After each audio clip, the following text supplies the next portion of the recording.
All right, everyone, welcome back to the GM Philosophy channel. We are debuting a new campaign. This is the Dunes of Fate. I'm here with John, with Craig, and with Chad. And you saw who they were playing in the intro. I hope you were taking close notes. You'll see a note down at the bottom of the screen. If I gain at least one Ko-Fi member during this live stream, each player will find a magic item. Help these poor players. Join my Ko-Fi. Links in the description. And as a side note, I'm going to let everyone know that I'm getting wild with this campaign. The combats you're going to experience in this campaign are going to test your abilities. They're going to be very lethal. And the reason for this is because we're only playing once a month, and I want to make it a big bang. I want to make them very awesome, very intense. So that's what we're going for. Scott, the Lakeside Dragon, is in the chat. Hello, gentlemen. Hello to you as well, Scott. All right. Now, before we begin, I have a couple notes for the players. Make sure that in your Owlbear Rodeo, you go up to the top left corner and you unmute your Tracks app, because I play music during the game. And if you want to hear the music I'm playing, which I would say you'd probably want to hear because it's awesome, then you'll want to unmute that so you can hear the awesome music. And for those of you in the chat, GM Philosophy is all about empowering game masters to run better games.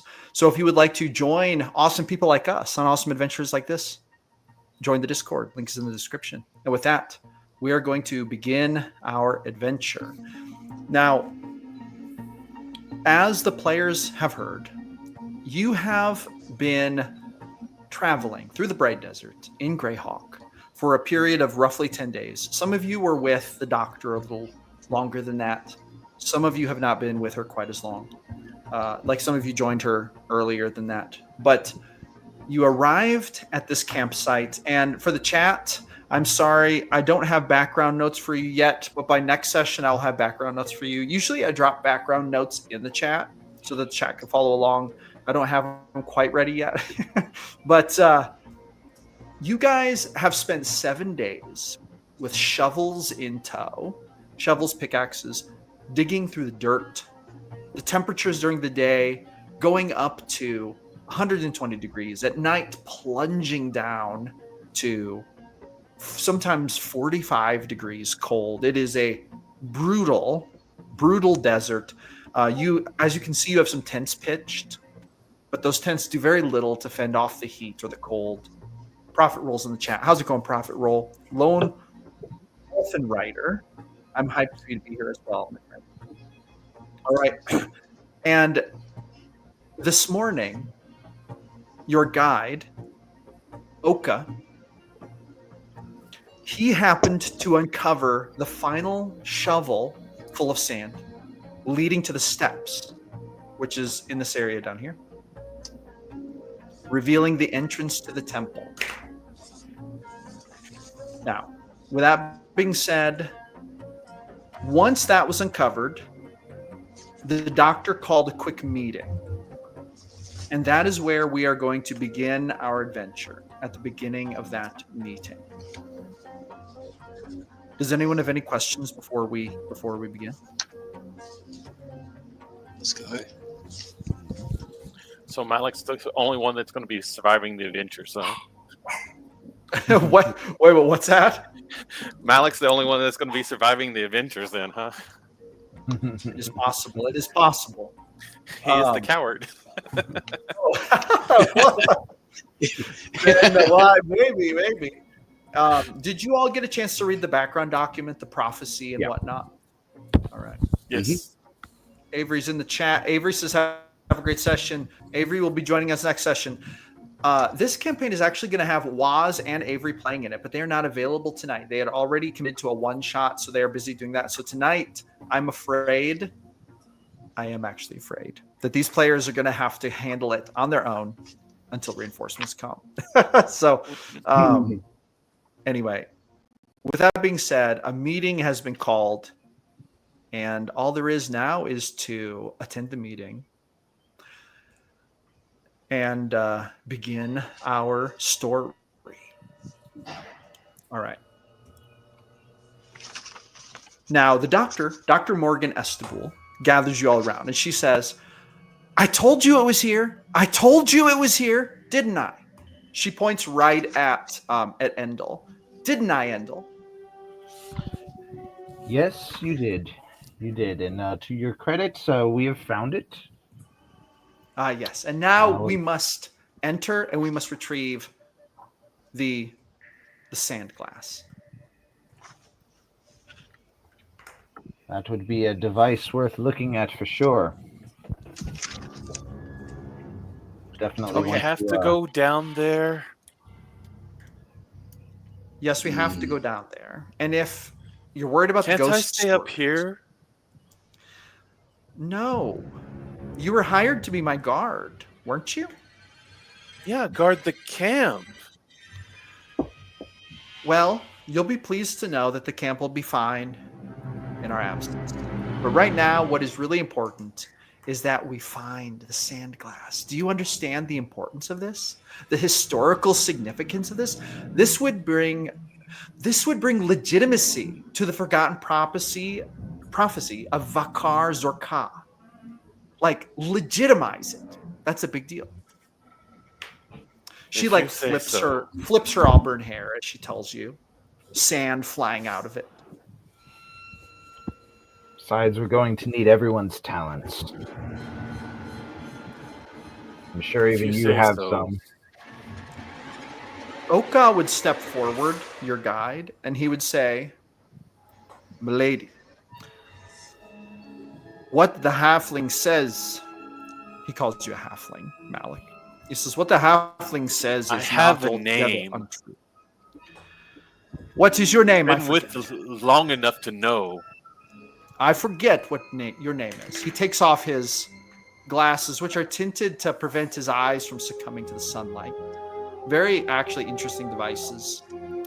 Like a tinted glasses that don't have any magnification. But he takes them off and he says, what was your name again? Little Malik. Malik. I remember now. He puts his glasses back on and he says, listen, this is a tomb. This is a tomb to a god of murder. This is a very unholy sight. When I was uncovering those steps, I got a very bad chill in my bones. I do not believe we should enter. I don't think Istis would like it either. I believe that this is a mission of folly. This place is not done, this unholy place. Now the doctor kind of looks at him. And she raises an eyebrow. And she's like, you're joking, right? Those are legends. This is just the tomb. A prophet is buried here. A prophet who's very significant to Sului's history and the history of Baal. We could find any number of dangerous devices down there, though. She says, that's what you're here for, Endel, to help us avoid potential traps. You are correct. There could be some traps, though I would estimate that at this point, most of them have probably ceased to function. It's been literally centuries since anyone has been here, maybe even longer. The last known record of someone actually entering this location, and that's if it's believable, is right at 700 years.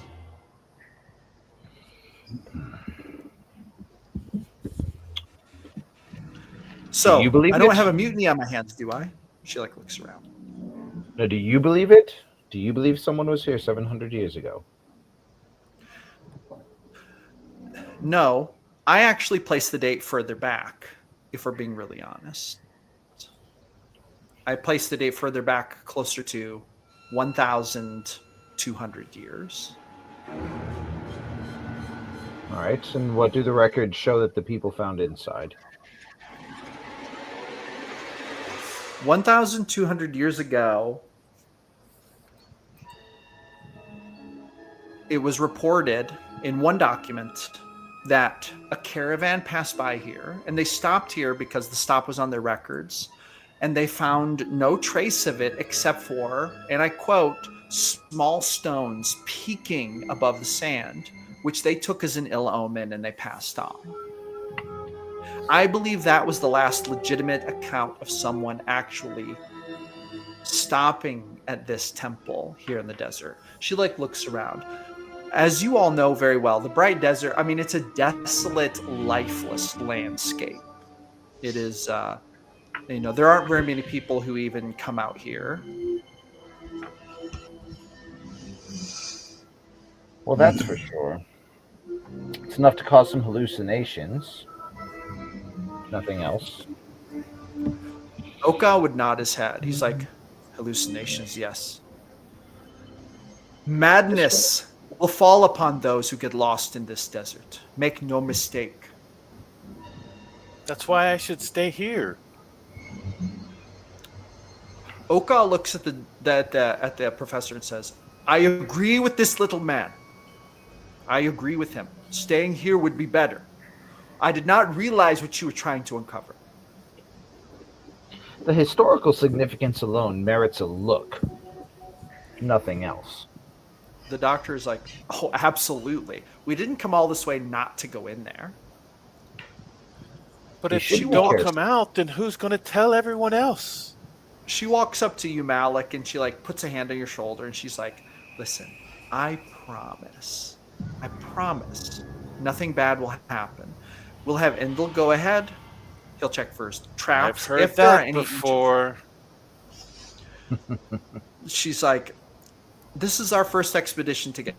This is my first expedition with all of you. You can trust me. I know my business. I know that there's nothing I better keep getting hazard pay then. She kind of a little eyebrow goes up and she says, oh, I think you've been paid pretty handsomely already. I haven't been paid at all. Did you pay my father? She's she kind of furrows her eyebrows at you and she's like, your father was well paid, but that's not the time for this conversation. I think it is. We must go into this tomb. We must. And I'll tell you what. She puts a hand on your shoulder again and she says, when we have retrieved whatever is down there, which there might not be anything down there. To be honest, what we're more likely to find is just sand and empty rooms. But if we find anything, we'll bring it out. And then while we're celebrating, you can ask me anything you want about your father. Listen. And I will willingly talk about it because I understand there is a lot of history there. Listen, Yellowfeet. What if I go first? You take up the rear. I'll go point if I see anything. You keep your eyes out. You watch my back, as it were. If anything terrible happens to me, you can go home. Tell my family that I died a terrible, tragic death while you watched from a safe distance. Fine. And at the moment, it looks like any normal tomb. So at the moment, I'm not worried. And I'll tell you this, Malik. I'll try and detect any magic as we're going forwards. So if any funny magic business is happening, I'll let you know. But at the moment, it's just a dark room. It's a little bit scary, but it's not going to kill you. You never know. There's only one way to find out. Anything could be in that darkness. Well, dark rooms, I have to disagree. Dark rooms have killed very many people, but that is why they've assembled the best and the brightest minds. And I'm going to look over at Malik and kind of roll my eyes a little bit. Well, some of the best and brightest minds. But I resemble that remark. I'm sure all of us will prove ourselves on this venture. I hope I don't have to. Dr. Estabul nods and she gestures to Endal and she says, that's exactly what I'm talking about. There's a reason why you were all brought here together. You are the best. You are the best at what you do. Also, you're the only ones available, but you're also just like the best at what you do of those who are available. And to me, that's as good as gold. Gold. And then she just starts walking toward the entrance. She says, "Gather what you need. We're going." And she starts marching down there. I'll As she start starts- marking some signs in the sand and start doing a ritual to so I can detect magic. Oh, very good. Okay. Are you ritual casting? Mm-hmm. Okay, very good. As she starts walking, I want to look at Oka and see what his reaction is. I want to look at his body language.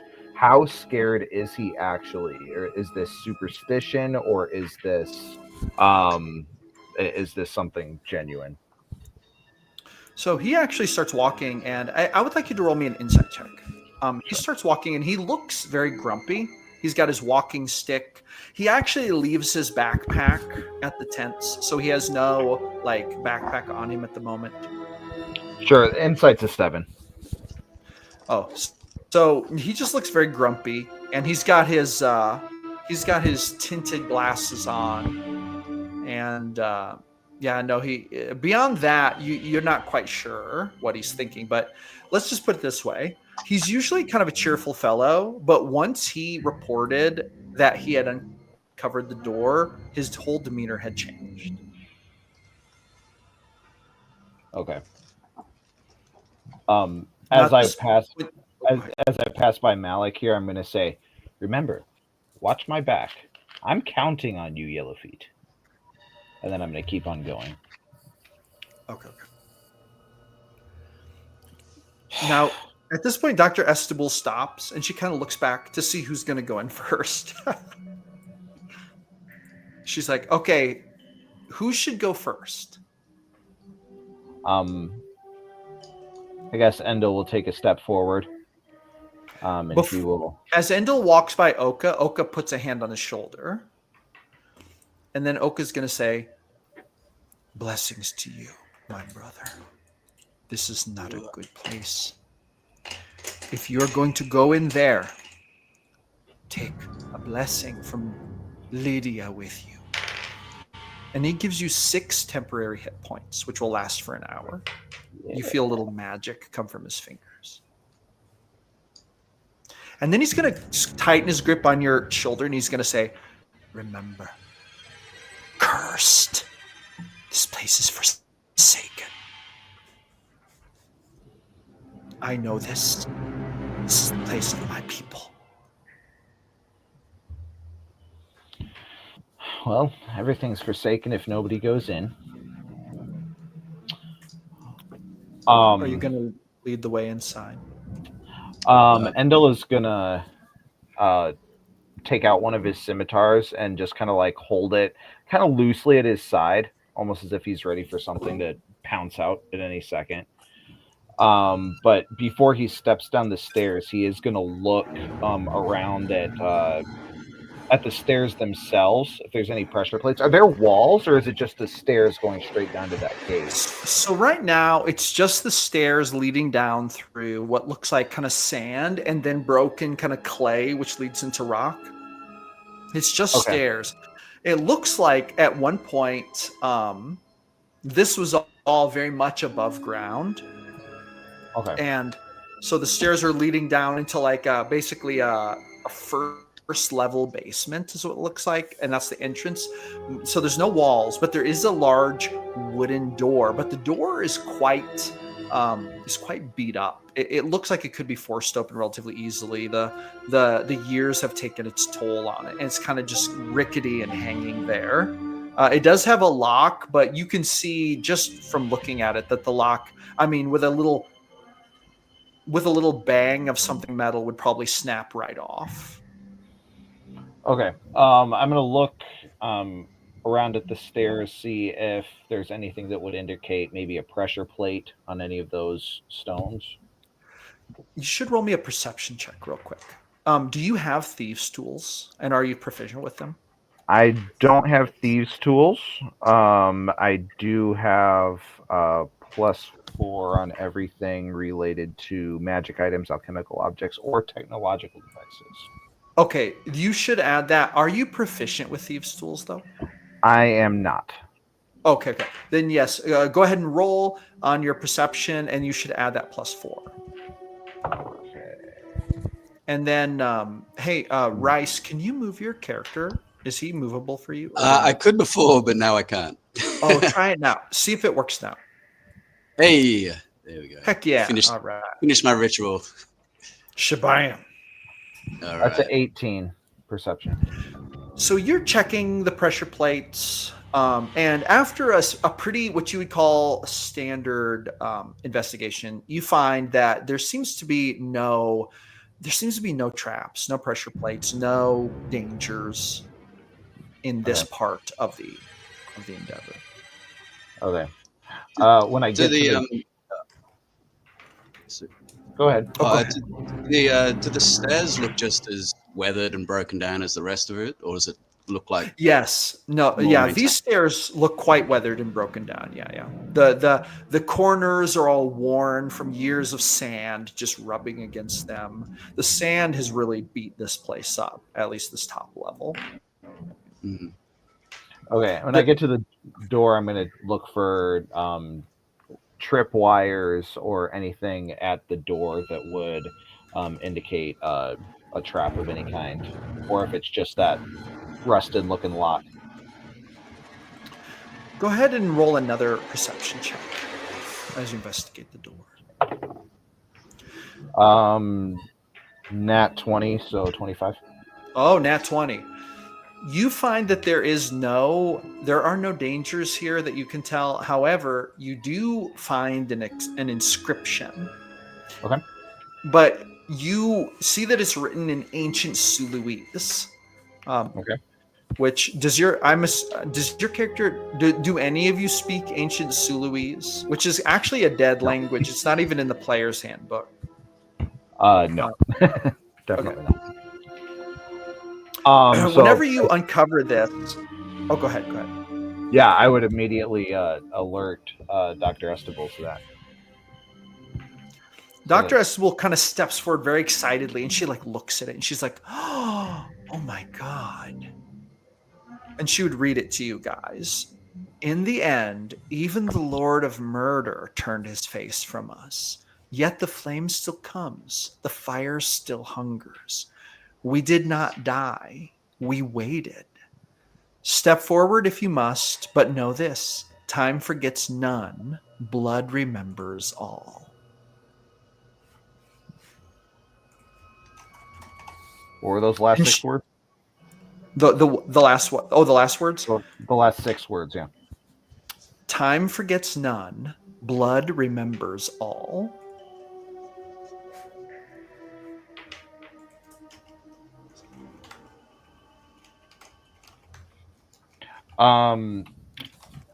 Looking back into my history knowledge, would that term blood refer to literal blood, or is it also referring to races or conflict, or is blood metaphorical for anything besides literal blood?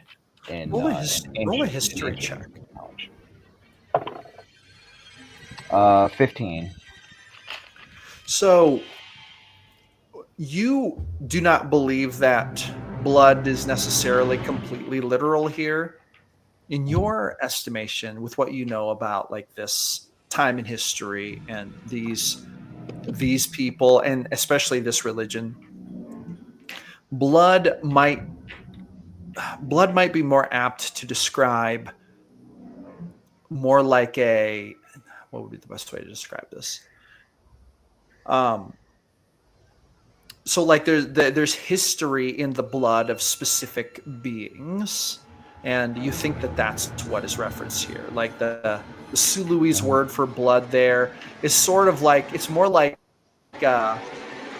encoded in your DNA kind of reference, not necessarily literally blood. Sure. Okay. I'm gonna take my scimitar and kind of like tap at the door and almost just kind of like push at it with the point a little bit, see if there's any give. So you push at it and it doesn't give just right away. There's a little resistance, but nothing happens. I mean, the door feels relatively flimsy. Can I just try the handle? Yeah, you try the handle. You realize it's locked, but you feel like a lot of give. You kind of feel if you gave it a good shoulder, it would give. I'm gonna look up the stairs and say, "Hey, Yellow Feet, you want to try something?"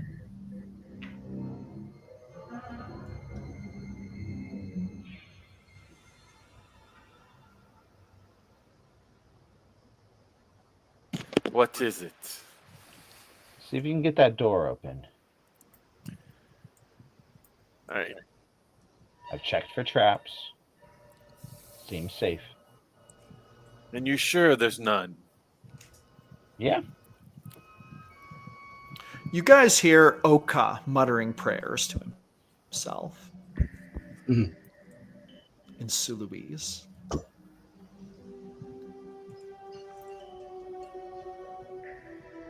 Nat 1. What were you trying to do?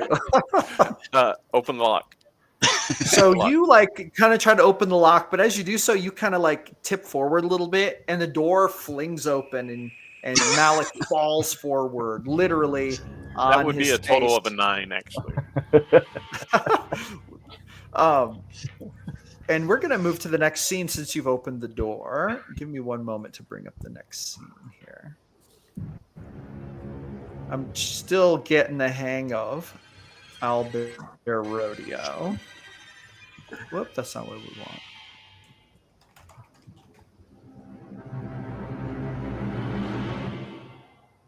All right.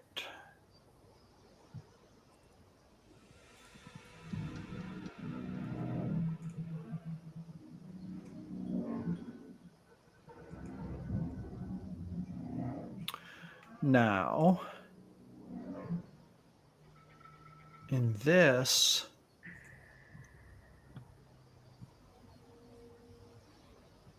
okay, gotcha. Good. Okay, I'm just double checking this, making sure we're, yeah, okay. Now, the screen should all look black to you guys. Does it all look black to you? Absolutely.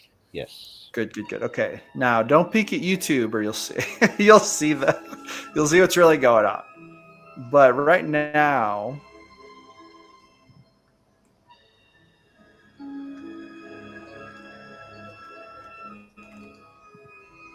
let me move these characters over here.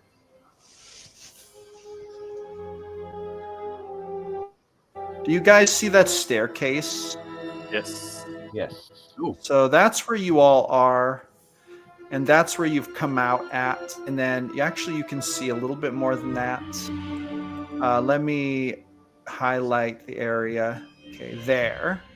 That is what you can see. Oh, are you moving forward? Okay. Oh, that's forward? No, I'm moving backwards. That's what I was trying to do. I'm not moving forward. No. So forward would be down into the bowels of the tomb. Now, who wants to lead the way? What are you going to do? So Malik had fallen forward into the tomb. He fell onto the stairs, literally face first, and then you kind of like bounced 2 steps, and then you landed at the bottom, and you smell. I've got enough padding. You don't take any damage or anything, and nothing happens. You just land, and you kind of like, ouch. Feels a little like you. Does anyone have any lights?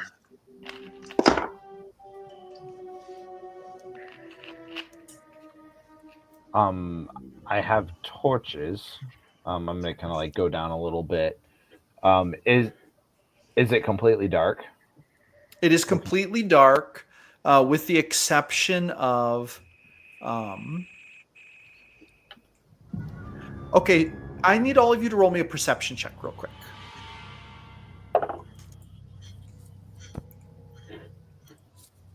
$14. Is this what we Another can say? net 1. And now what?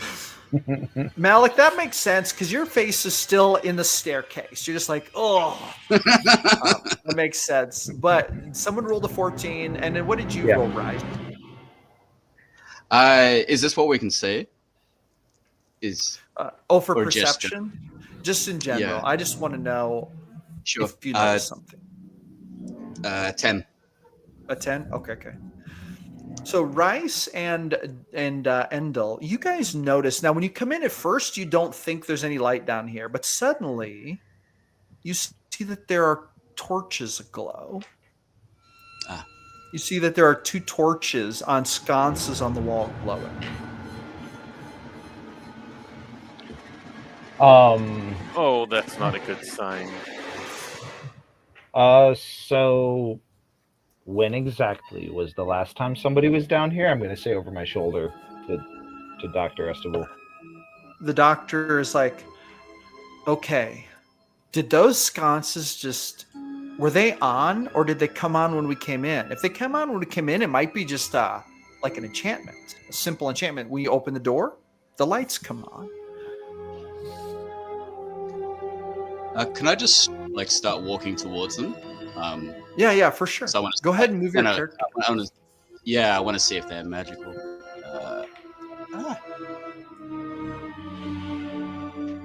Would that be like? Now, is anyone 30? else? Is anyone else moving, or is it just Rise right now? I'm going to stay at the bottom of the stairs. I'm going to be looking at the walls for any holes that bolts or spears might shoot out at the sides. Oh. I'm going to be looking for, once again, pressure plates or tripwires. What is Malik doing while Rice is moving forward? I have my bow held down with an arrow knocked, but just kind of watching from back. Okay. Getting up and dusting off too. Okay, got you. Yeah, getting up, dusting off. Oka kind of helps dust you off a little bit, and he's like, careful. Thank you. That not so rough. These stairs can be treacherous. And he kind of gives you a smirk and a wink beneath his shaded glasses. Now, with that being said, Rise, you move forward. Go ahead and show me how far you'd like to go.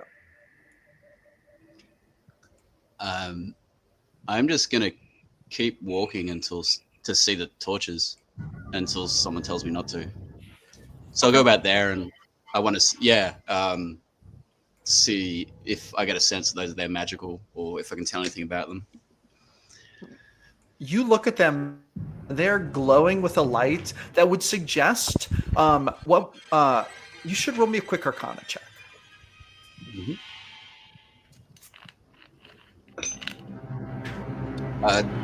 21. They look like ever-burning torches to you. So they look like magical torches. Does it seem like they're attached to the wall? They're just sitting in sconces. So it's like the sconces are attached to the wall, but you could remove the torches, it looks like, from here. Okay. I think I'll do that, but I'll wait for everyone else to catch up.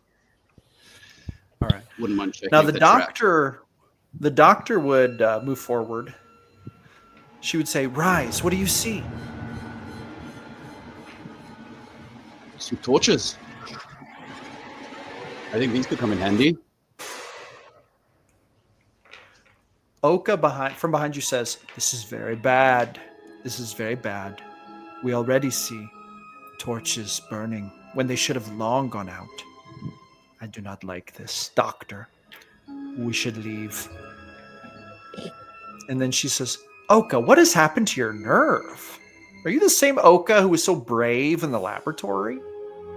This is much different, milady. This is an unholy place. They seem to be talking to each other, their voices echoing down the corridor. Would anyone else like to move or do anything? Was there any sign of any traps, whether current or in the past? No, you check around, and thus far, everything around you seems A-okay. All right, then I'll continue. I'll follow. Now, with that being said, keep in mind that all ground ahead of Rice has not been checked. He's gone this far, but he stopped there to wait for everyone else. Is this your first time in the tomb, Oka? Is this my first time in a tomb? I have been in smaller tombs, but not a tomb like this. Not a tomb of Ankarat the Forsaken. This is a diabolical place. I do not like it. The vibes I get here are very gloom. Of course, it's a tomb. Yes, but not just any tomb. This is a tomb that does not rest.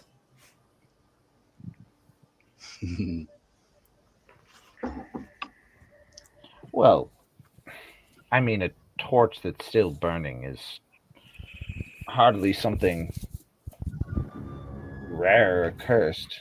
I mean, cities have them all over. So, Dr. Morgan go ahead, says, Professor. see, I agree. She says, However, now, who's going to lead the way? Someone lead the way. I'm Check not going for to traps.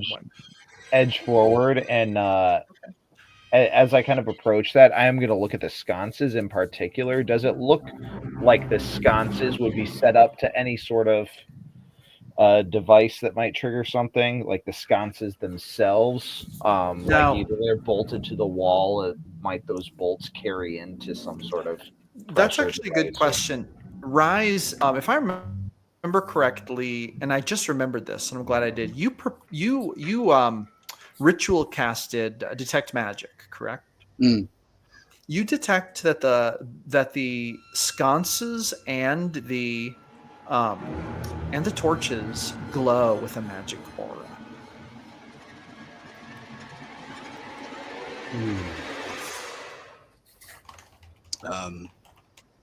I'll take. What? Can I see if I can see anything more about what that might be?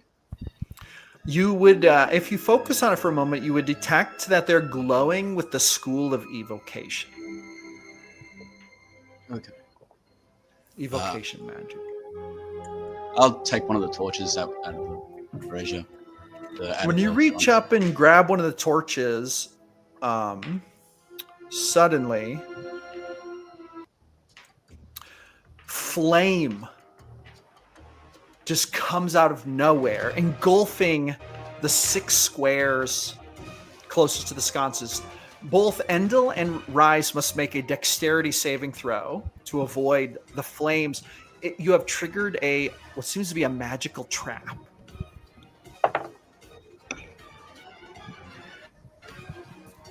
Mm. 17. 10. You both make the save.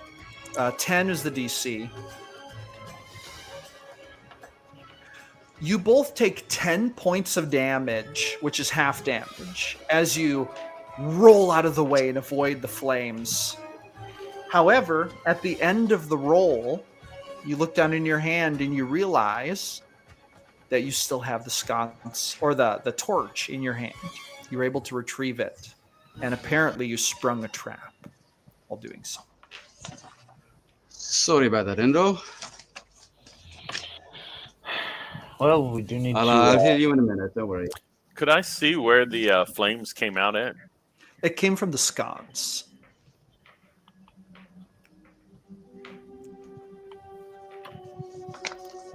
Endil, did you take the one on the left or the one on the right? I didn't reach out at all. I was just looking at him to see if there was a device of some kind. Or I'm sorry, no. But Rise. Did on the you right. take it from the left to the right? On the right. So the one on the right now, you look at it and the sconce is not glowing magical, but the one on the left is still glowing magical.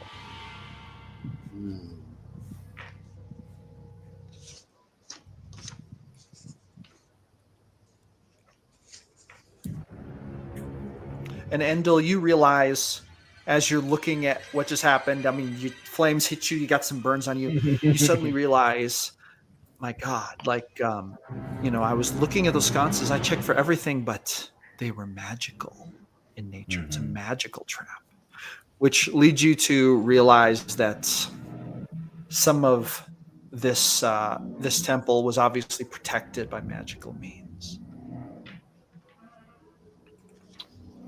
Well, that is a curious piece of work. Normally people use technology for traps. But magic that's lasted this long. Fascinating. The doctor's going to say, what do you mean? What does that mean? Doesn't magic usually wear out after a few years? To have a spell that powerful still be in effect after, well, you said 1,200 years. Could an object She really kinda thinks retain for a that much minute. potency? She kind of thinks for a minute. In fact, she's going to make a check real quick. She's going to say, in some settings like this, it is possible to find magical traps that have not been triggered for thousands of years, but that's very rare. Usually those types of traps are only present if it's an especially dangerous location. And her words kind of like trail off. Great.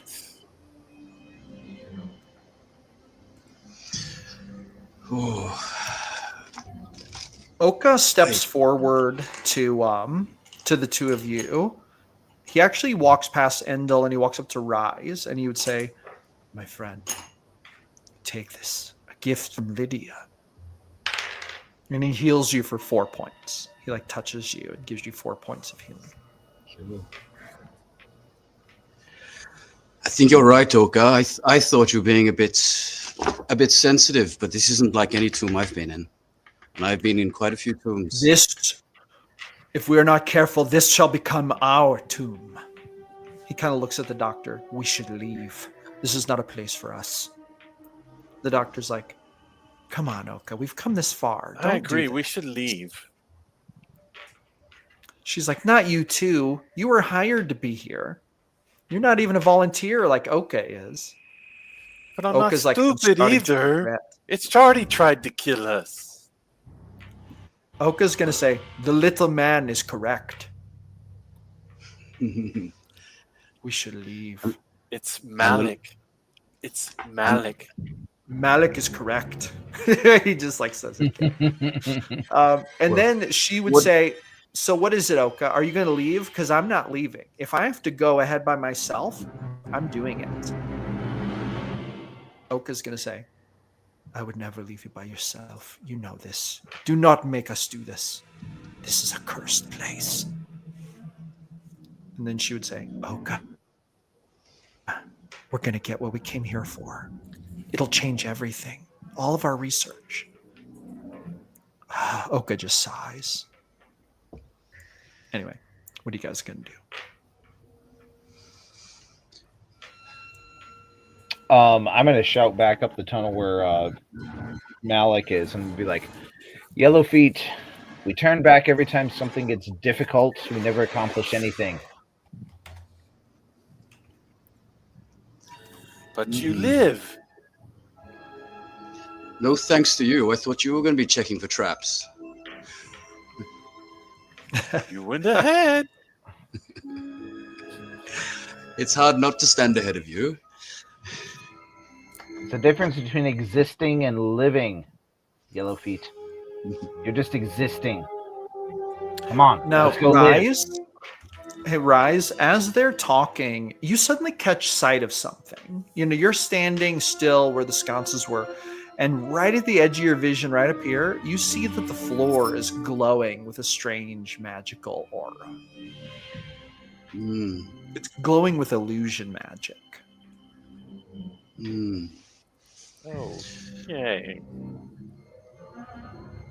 I don't want to alarm anyone, but there's something glowing up ahead. Glowing? Yeah, can't you see it? No. We'll get a bit closer. I'm fine from back here. The only thing I see glowing is the torches. What do you think, John? Can you see it? Or Endel? I can. I can't see anything glowing, but if you can, it's probably magic of some sort. Aren't you on the lookout for magic?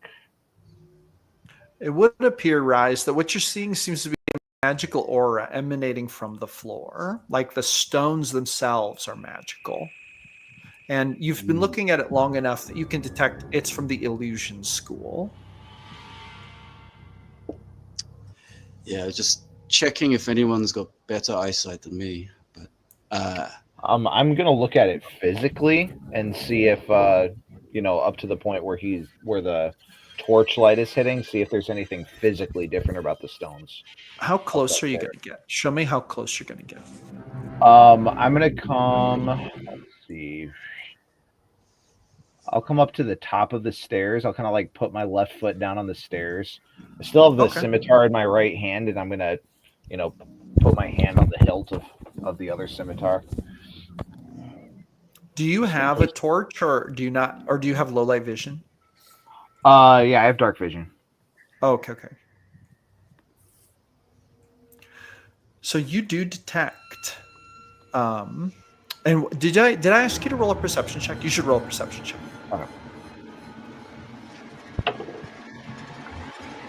Okay. Not good. 7. Oh, looks fine to you. Perfect. No problem. So you say there's a glow. Yeah, it seems like some kind of illusion, but normally I wouldn't worry too much, but after what we've just been through, I'll go to the top of the stairs and see if I can get any more idea of what it might be.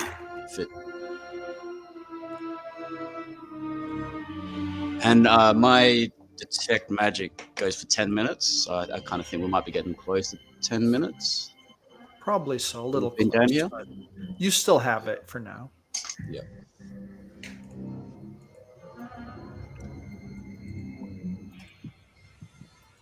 Can I draw? Yeah. I got 2 tokens somehow. Do you really? Oh, you do. I don't know why. I'm gonna delete it. Can you move the other one? Yes. Okay, very good. Oh, I can draw. I see. Okay, so you're going to get closer. Is that as close as you're going to get? Yes. All right. So I can draw you out. This is the area that's glowing. And to you, it looks like a glowing floor. There's I don't know that there's much else to say about it. Can we turn it blue? No, it's not turning blue. Oh, I can brush it. No, that doesn't do anything. Anyway, it just looks blue. And it's glowing. And to you, it just doesn't look right. It just doesn't look right. Is there anything like on the wall, just like not just so I could like describe that location to Endor? Like, no, the walls look just like they have the whole rest of the length that you've come into the tomb. Okay. Everything looks normal and uniform except for that one little area, and you're just picking it up because of your detect magic. Yep.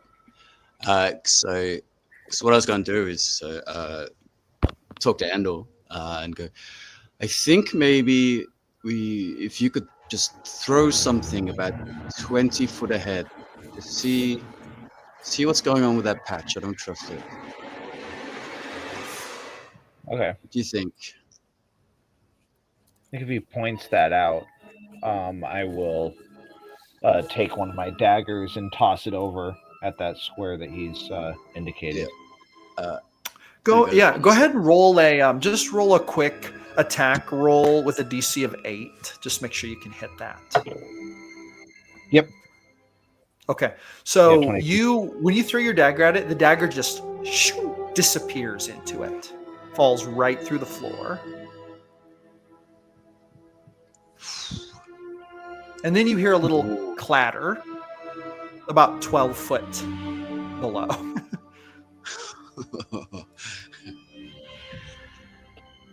Well, there goes one of my daggers, and I think we found a pit. How many daggers have you got? I mean, 5 more, but they're not cheap. Yeah, right. Man after my own heart.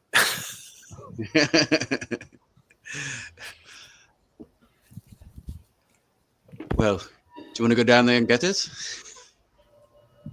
I don't know, maybe somebody who's a little more nimble could go get it. I kind of glance over at Yellow Feet. Who are you looking at? I'm gonna kind of like walk up, and does it still look like a floor? Yeah, it looks just like all the rest of the floor. But my dagger definitely dropped through the floor, and Yeah, it went right through it, almost like, I mean, just like it phased through. I'm gonna take my scimitar and kind of like poke the floor a little bit in front of me. Kind of like see if I can find the edge of the pit. So if you stick your scimitar down in there, the scimitar goes right through, and it's kind of weird. It's like, oh my gosh, what's going on here? And you realize that, you can kind of feel your way around. Seems to be a 5-foot square, basically false floor, a magical illusionary floor is what it seems to be. Scimitar comes back up normal. This scimitar comes back. Oh yeah. No, it comes back up totally normal. Yeah. Sorry. That was a worrying pause. Yeah. It's not like a cube of annihilation or anything. It does not seem to be. All right. Could I? I was going to use I've got a mold earth cantrip, and that lets me create images or patterns on stone. Could I try doing that in 2 5-foot areas around there to see if I can get it to highlight the edge of the illusion? So you mean you want to put the marks on the stone that's real stone, basically? Yeah, just around there. I like to see what happens when I try and get the illusion stones to have a pattern, and around there, I just want to. Yeah, it might work on the illusion. Might not. What is that spell called? Mold Earth. It's a cantrip, and it says you cause shapes, colors, or both to appear on dirt or stone, spelling out words, creating images, or shaping patterns. So you can only do it in the stones around that 1 5-foot section. When you try to do it in that 5-foot section, it does not work. Okay. Could I do it half and half then on the rest of the ground? Yeah, you can do it all around that stuff, that spot, just that one that's colored in blue there. It seems that your spell does not have any effect on that. Cool. So that would highlight where the trap is for everyone else? Yes. Yep. Cool.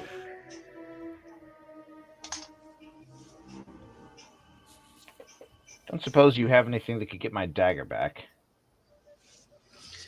Rope? Cool.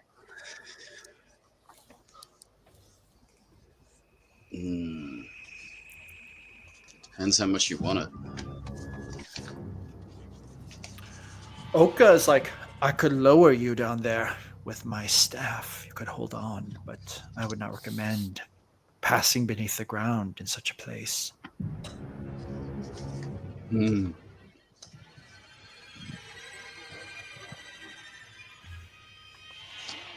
Well, I do have more. All right, we'll leave it, but I get dibs on the next one we find.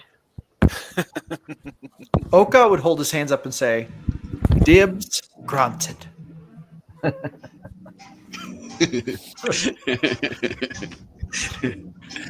So who's going to go first now? I'll kind of like edge my way around. All right. Where the marks are. So as you go around, you kind of see some more space light up. You see at the end of the tunnel, you come into vision of what there seems to be a skeleton, a corpse hanging on the wall by chains. Okay. Hanging on the wall by chains. Is that a normal burial ritual for any of the cultures that lived in this region? Oka would say, for the god of murder, this was another Tuesday. Do not be surprised by any violence here in this unholy place.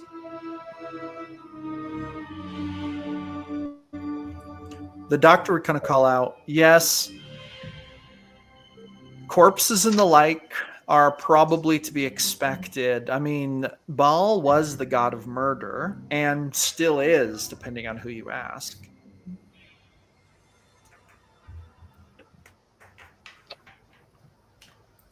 And I mean, murdering people is his thing, you know. Above table question, because I have almost zero knowledge of the Greyhawk setting. Are undead a normal thing? Yes. Normal, okay. I mean, relatively speaking, there are most certainly undead in Greyhawk, in select areas, for sure. Okay. Yeah. Okay. I know some settings they're not that common. I'm going to draw my other scimitar then before I continue. Okay. Oh, another kind of above table question. When I make a familiar, it's Fey, and I don't know whether does that mean it can't interact with objects and stuff, or does it? I don't know what Fey would imply. Oh no, it just means it's a Fey creature. What kind of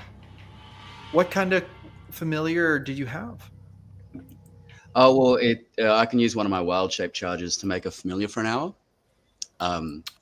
So it would just have to be a Fey creature. What's that ability called? Wild Companion. Wild Companion. Ah, awesome. Yeah, second level. Let me double check. Yeah, I don't know what it says. It's Fey and not a beast, and I'm not sure what that implies. Yeah, it allows you to summon a spirit that assumes an animal form. You can expend a use of a check to cast find familiar spell with that material. The summon familiar only lasts half your druid level rounded down. Your wild companion's form is still limited to those listed and find familiar, but it's Fey. So it sounds like you can make it a so it's basically a spirit that assumes an animal form, but it is a Fey spirit. That's sometimes important, but so for example, if you were to come upon a sprite or a dryad, they would look upon this creature with more favor, and the creature will behave in a more Fey-like manner, maybe a little mischievous, a little chaotic, very close to nature, those kinds of things. Okay. Yeah, there are some places where it might technically make a bigger difference, but for the most part, those are the differences you would notice. Cool. I didn't want to summon it and then it can't pick up a dagger or whatever, so theoretically. It should be able to do anything. It should be able to do about anything the animal could do, for sure. Cool. I'm going to kind of continue forward a little bit down the stairs, very slowly and very cautiously, but definitely keeping my eye on that skeleton. Go ahead and show me how far you're going to go. About there, keeping my eyes on it. You see that there's the wall, there's like a dead end here, but then there seems to be a hallway leading in this direction. All right. But the skeleton does not move. It looks dead as can be. Looks like it's been there for a long time. Okay. I'm going to hold my hand up almost as if I want everyone to wait and just be really, really, really quiet and motion back. I'm just going to listen. You notice Oka would hold his hand up too, like as if sending the signal back onward. And I'm just going to listen he gets out his really.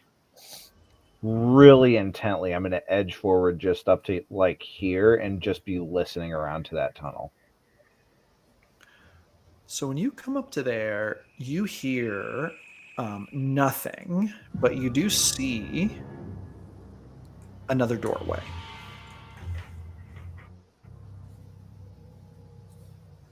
I was ready for A wooden door. This one much more intact. I was ready for a monster to jump out. The door. I still don't trust that skeleton. Any movement at all? Any signs of? No, it looks as dead as the grave, as they say. Any remains of anything else other than a skeleton? Any clothing? Any items around it? No, in fact, as you look a little closer at it, it seems that its legs and arms were both fractured. Ooh. Oka and the doctor follow you. The doctor's like, "Good job, Endel." Well, we found another doorway. I'm gonna before I step into that hallway, I am gonna look around that doorway as well, see if I can look for any of the typical trap stuff, tripwires, pressure plates, holes in the wall where pokey things stab out. I don't know. How long would you spend looking?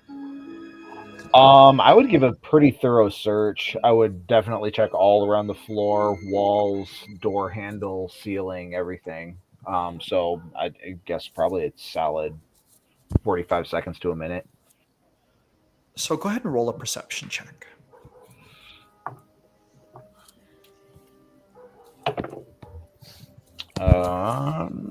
That is a 17.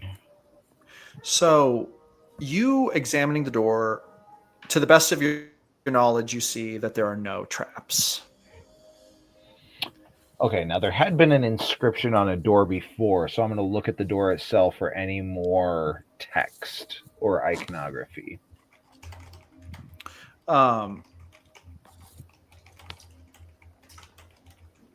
Give me one moment. Let me consult my notes. You do find some Suluese writing above the frame of the door. Okay. I would, still kind of watching that skeleton out of the corner of my eye, I would motion Dr. Estable closer and point up there and I'd be like, I think we have something else for you to read for us.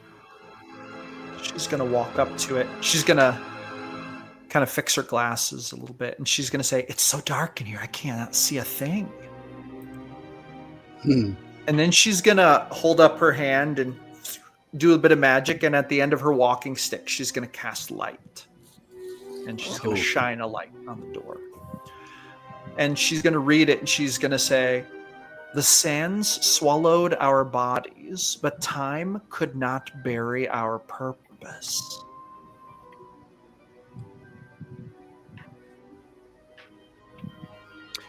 Roll. All of you should roll. You should all roll an insight check.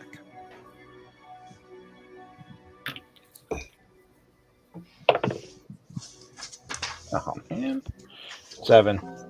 6. So to the 7 and 20. 6.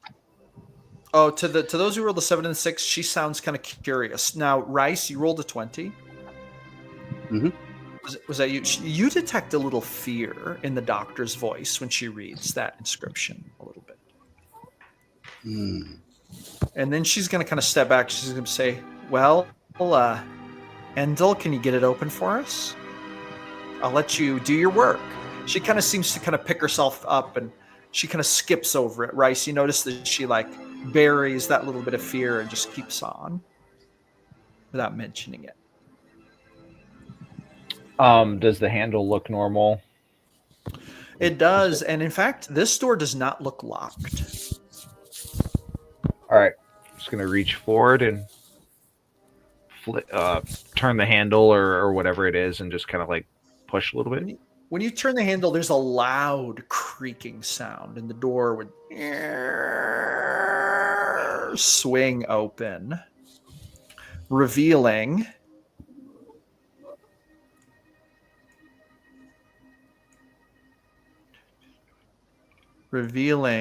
another room. That's what you can see so far. You see that there's a channel in the floor, about 6 inches wide, 6 inches deep. It comes to like a V in the middle. Looks like some kind of small rivulet, something to maybe drain liquid down. Yeah. All right. Would any reason for that to be in a tomb cross into my mind? Some knowledge of these types of gods and worshiping murder and these kinds of things. They have there's a lot of reoccurring themes of in these types of tombs or like temples. They'll have rivulets for blood, like they'll kill their victims and they'll drain the blood toward key points in the temple for rituals and such. This looks like it could, and as you're looking from here, in fact, you kind of see it's stained a little red. Looks like it might have been a channel used for blood sacrifice. Okay. Do I hear any movement in the room?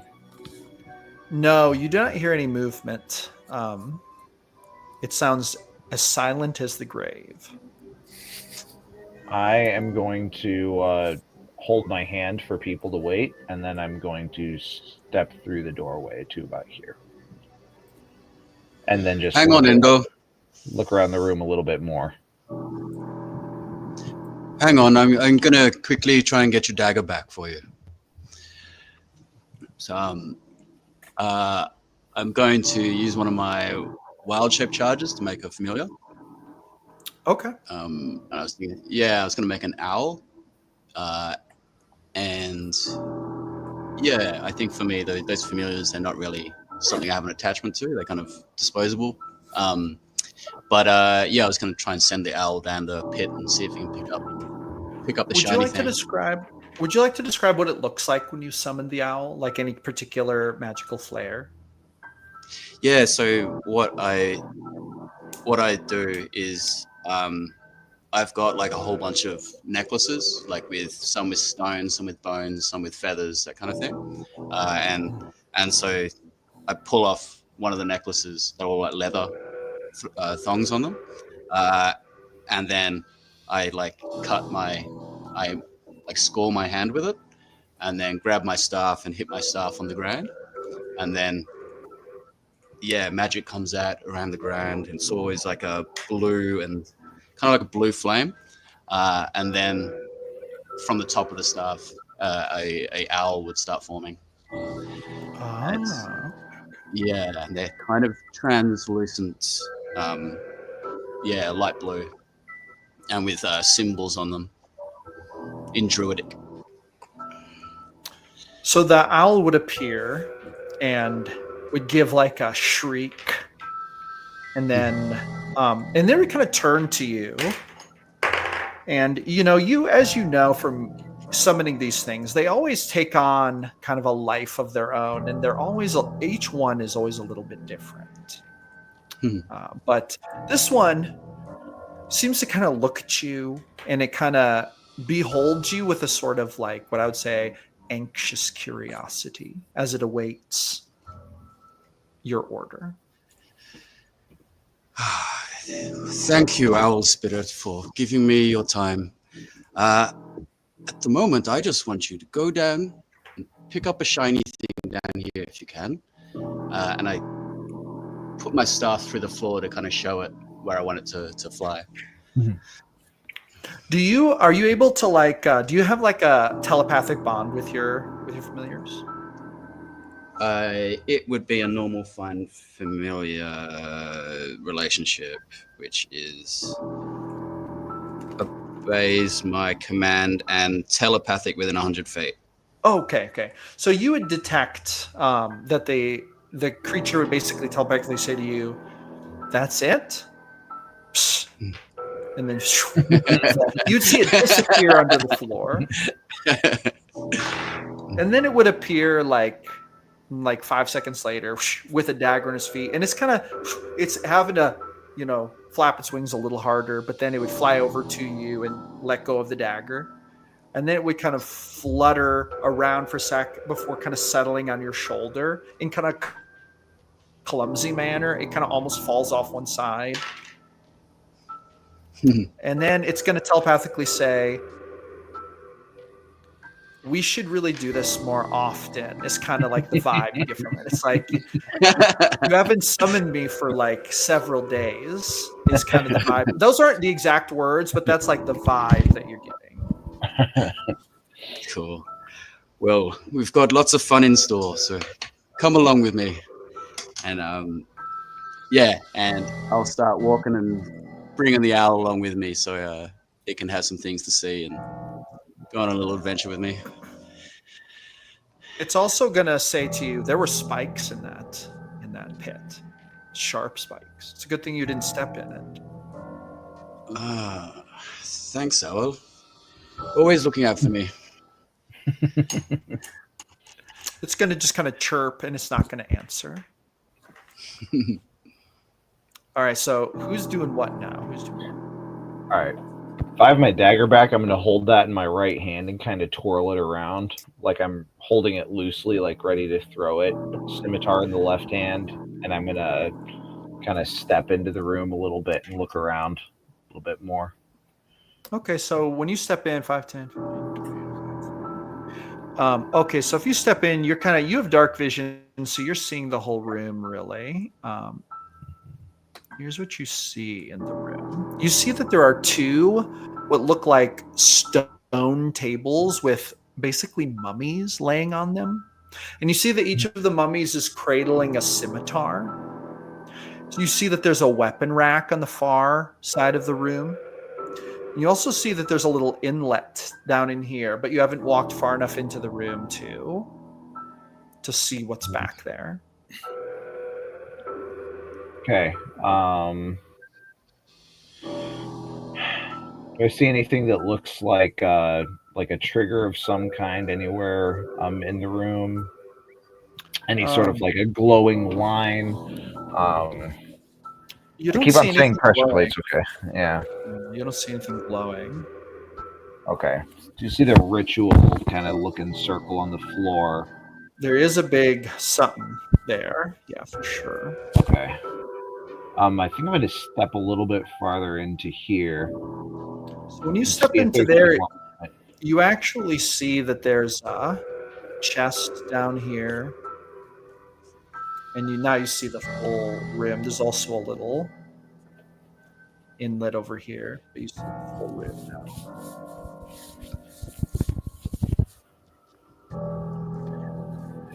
All right. I see that. I am going to look down at that little. She's going to say, fascinating. She's going to walk right over to this thing and kind of start looking at it. She's like, this is amazing. This is a worship circle. It's like, it was actually probably a murder circle for Baal, but still fascinating. Lucas just shaking his head walking around. Very bad.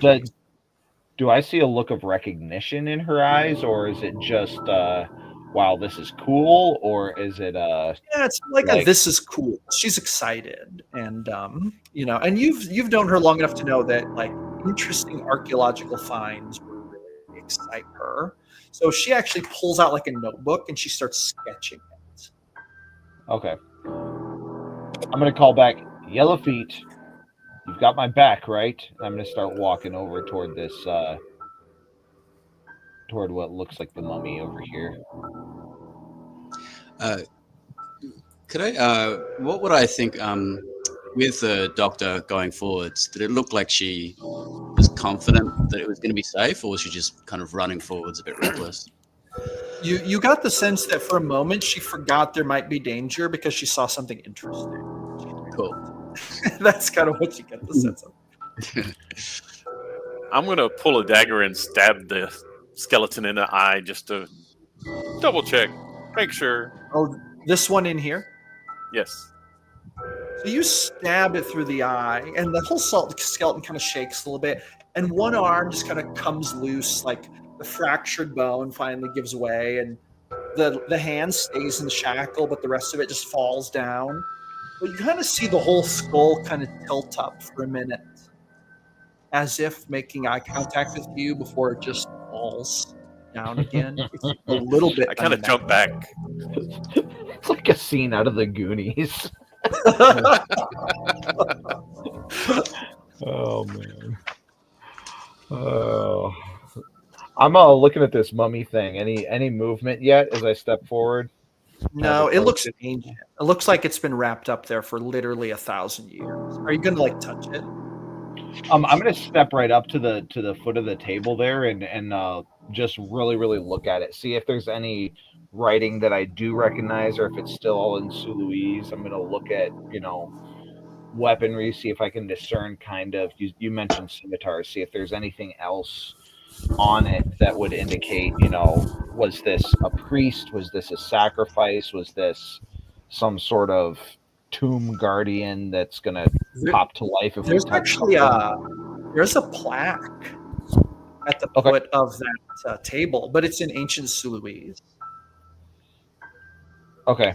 Anything that would indicate social status or rank on this mummy? Any sort of priestly garments?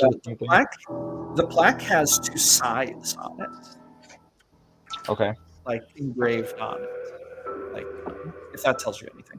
Aside from that, the figure does not seem to have any jewelry or ornaments, which would tell you it wasn't like it probably wasn't like a noble figure or even a priestly figure. And the fact that it's gripping a weapon leads you to believe, oh, well, these are probably guards stationed to guard the tomb. Like in the afterlife, whoever, this person, when they went to the afterlife, these 2 guards gave their life to like follow and guard him into the afterlife. Is what it looks like. Mm-hmm.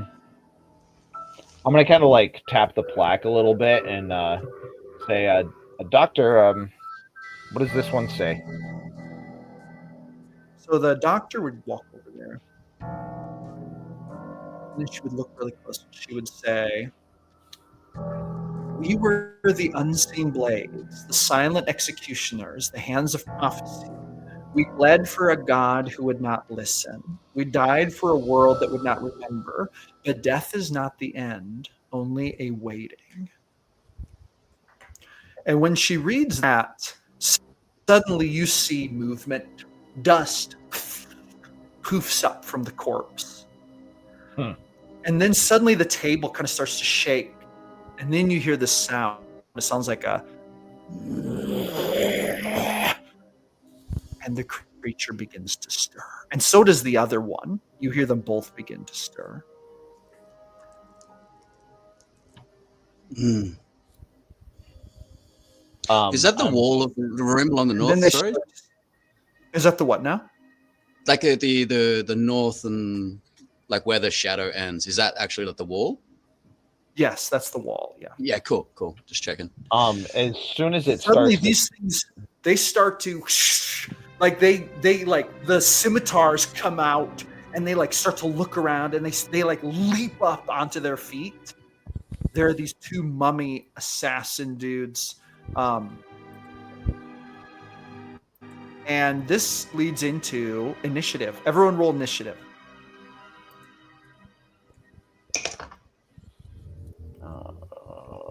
Now we have an initiative tracker. I don't know how many of you are familiar with Owlbear Rodeo, but I'll add each of you to the initiative tracker. And then it's just important that you can add your initiative to it.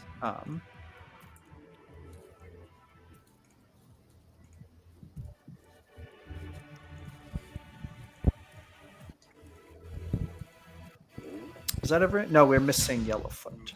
Malik.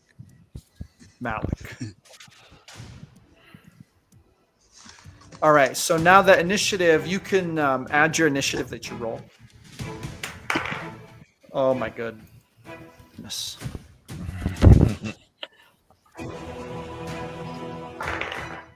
I did not do great.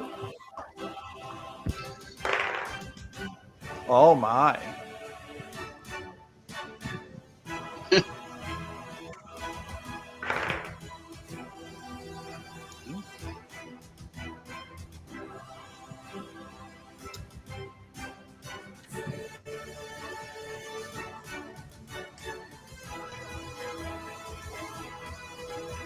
All right. With initiative rolled, this mummy gets first turn. So you guys all see that this mummy twirls around its scimitar. It kicks up a cloud of sand, and then it suddenly disappears. And then it appears again right in front of Akka, and it attacks him, swinging its scimitar. It seemed to have some kind of teleportability. It swings and misses. Akka blocks the blow with his staff, and he's like, "Guys, these things are coming alive." I told you so. It's now Rice's turn. I'm going to yell at Malik and go, "How you doing back there, Malik?" I've got a target. I'll be with you in a second. I'm going to move up to this. So 10, 15. Yeah, cool. I'm going to use my... as I'm running over, I'm going to use my bonus action to heal Andor with a healing word. Yeah. So that's just 1d4. Oh, 4. So, beautiful. And then, hang on. And that's plus my wisdom modifier, right? I think. So that'd be 8 HP. Perfect. Heck yeah. And then I'm just going to take a big, wide swing with my quarterstaff. Roll to just hit. Around chest height, like a baseball kind of swing. Nice. And that is 17 to hit. That will hit. You feel it land. You see dust fly. You feel bones crunch under your blow. Roll damage. Cool. The mummy turns towards you, its face like jerking towards you, its jaw kind of falling open from its rotting bones as it looks at you as if assessing its new enemy. What was, did you roll damage? Yep. That's 7 damage. 7 damage, okay. Shabam. Do you have any other actions or movements, good sir? That's me done. All right, it is Malik's turn. Malik will move up to there, and he'll take a shot at that one. At number 2? The This one one here? down here. Yeah. Gotcha, okay. Roll to hit.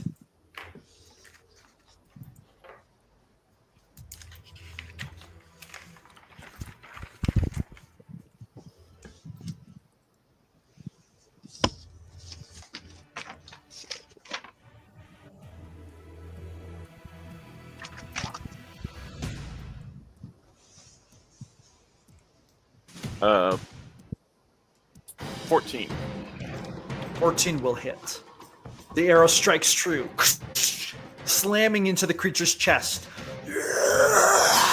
It shrieks. 5 points of piercing damage. 5 points. It looks around as if looking for the source of the damage. All right. Do you have any other movement or actions, Malik? Not at the moment. All right. It is Endel's turn. All right. I am going to, wielding my 2 scimitars, I'm going to jump up on the table next to that thing and say, get back, doctor. And I'm going to take a swipe with my scimitar. For 23 to hit. That will hit. Roll damage. It's 9 slashing. 9 slash. And I'm going to go again with She's my going to be other like, be scimitar. careful, Endel! It has a sword! And then, noted. Got a couple of stuff. And I'm going to offhand attack the other one.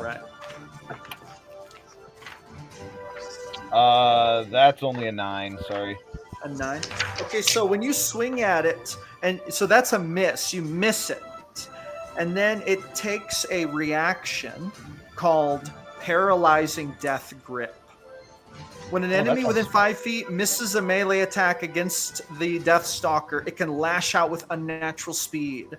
The target must make a DC 11 Dex saving throw or be restrained until the end of their next turn. So you have to make a Dex saving throw of 11 as it tries to grab you and restrain you. 18. 18. Okay, you are able to avoid its.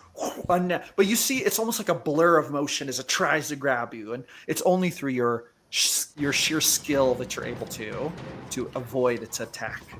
All right. Do you have any other actions or movements?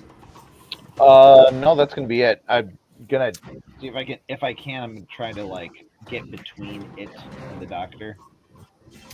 Very good. Very good. See if I can. Yeah. Nope. Kind of like that.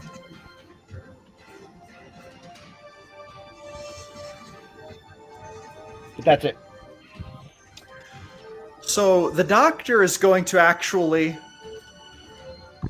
It's her turn next. She's going to walk over here and she's going to swing her staff and try to smack the creature in the legs. She's going to be like, Endel, watch out! Oh, she actually hits it. She smacks it and deals 2 points of damage. It's like... All right. It is now this mummy's turn. It looks at you, Endel, and then it uses its Crimson Execution ability. You see its scimitar attack, but in a blur of motion, it launches 2 attacks. It's going to try to hit you with both of them. One of them is a 19. Does that hit? It does. And then the second one is a 9. Does that hit? Does not. Okay, so it only hits with one of them. So the second part of its ability does not trigger, but it deals 8 points of slashing damage, plus 2 points of necrotic damage, for a total of 10. I'm going to use a parry ability, which is a Battlemaster maneuver. Use your reaction to reduce melee. Gotcha.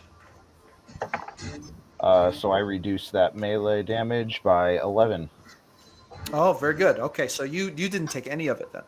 Yep, just parried it. All right. Nice. The creature, it like growls and hisses as it looks at you, as if not liking the fact that you did not take the damage. It is now going to be Akka's turn. Akka's going to swing. He's going to, again, like kind of like a baseball bat, sort of like Rise did, take a swing at this mummy down here. He's like, "Begone, you foul beast!" Oh, he swings and misses. This creature tries to use Paralyzing Death Grip on him. He has to... Oh, he fails to save. Suddenly you see the creature grab him around the neck and hold him. He is now restrained. He's like, "Oh, help me! Help me!" We got to give him the restrained marker here. Yeah, there we go. Bad day for Akka. All right. It is now this mummy's turn, actually. He's going to swing at Rise. He's going to use his Crimson Execution ability. He's trying to attack twice.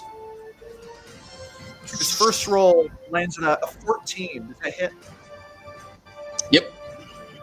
Okay, so the 14 hits. Oh, 17 for the second attack. Oh, he lands 2 hits. You must make a DC 11 con saving throw.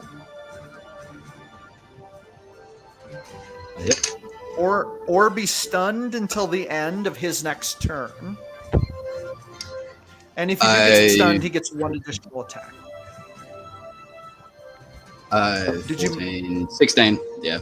Oh, yeah. Okay, so you resist. So that ability does not do anything. It's just damage. So 2 of these. 11 points of slashing damage. Ooh. And 9 points of necrotic damage for a total of was that 18 points. Yikes. All right. It is now Rise's turn.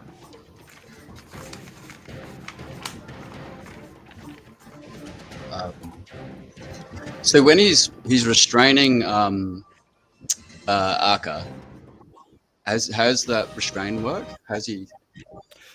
So he's using his arm? So he's got. Yeah, he's like using one arm to hold Akka, and then he's using the other to swing his scimitar at you, basically. Okay. A restrained creature, when they are restrained, their speed becomes 0, and they cannot benefit from any bonus to speed.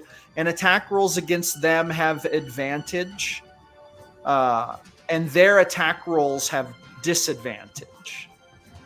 And then the creature, and then they also have disadvantage on dex saving throws. So those are the things happening to Akka.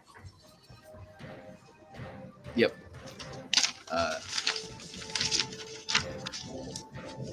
So.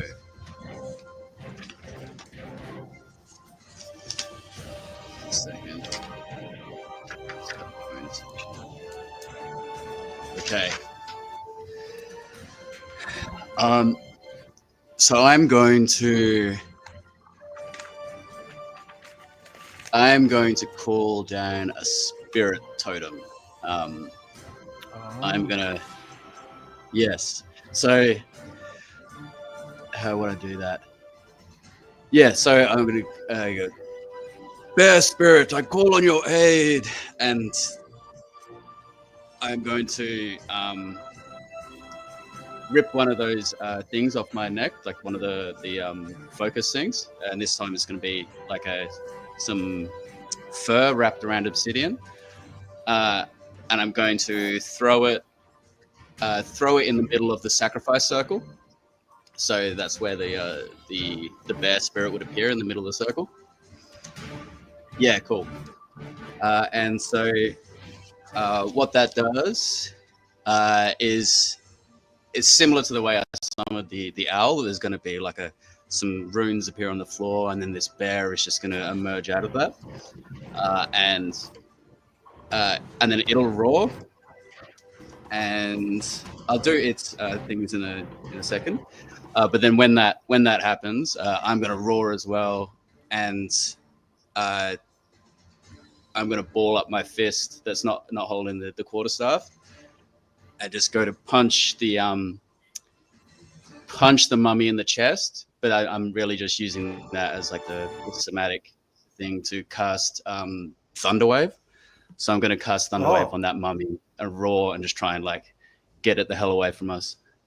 Gotcha. All right. Now the bear, do you control it or does it move on its own? Yes. Okay. Gotcha. I control it, but it's more like it doesn't really like move and do stuff. It's more like the point of an aura.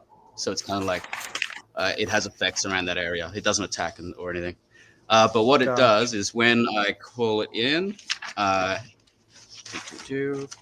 it's going to give everyone, it says a 30-foot radius, so it'll give everyone temporary hit points, which it'll give eight temporary hit points, and it gives us all advantage on strength checks and strength saving throws. Oh, nice. So your Thunder Wave, he failed to save. He gets suddenly you send out the thunder, and then you guys feel the whole cavern shake, and then this mummy gets thrown backwards, and you should roll damage. 2d8 thunder damage. Cool. Well, if they didn't know we were here, they do now. For sure. And Oka is no longer restrained. And that is only 4 damage. 4 damage. All right. Mm. The mummy is still up, but it doesn't look like it's doing so good. Its limbs are kind of hanging off its body. Its jaw is hanging even lower. Do you have any more actions or movement? I'm just gonna step towards the wall and kind of brace myself against it. Okay. After that, it will be Malik's turn. All right. Take another shot at it. Roll to hit.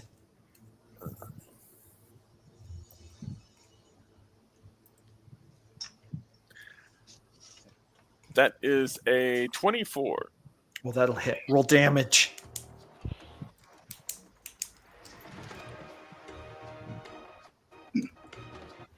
For a total of 6 points of piercing damage. So you hit it, and then it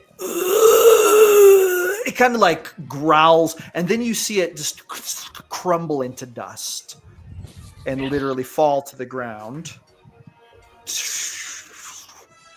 The mummy has been vanquished. Cool. And I'll move over here. You see that you're right next to a chest. Yes. It has a big padlock on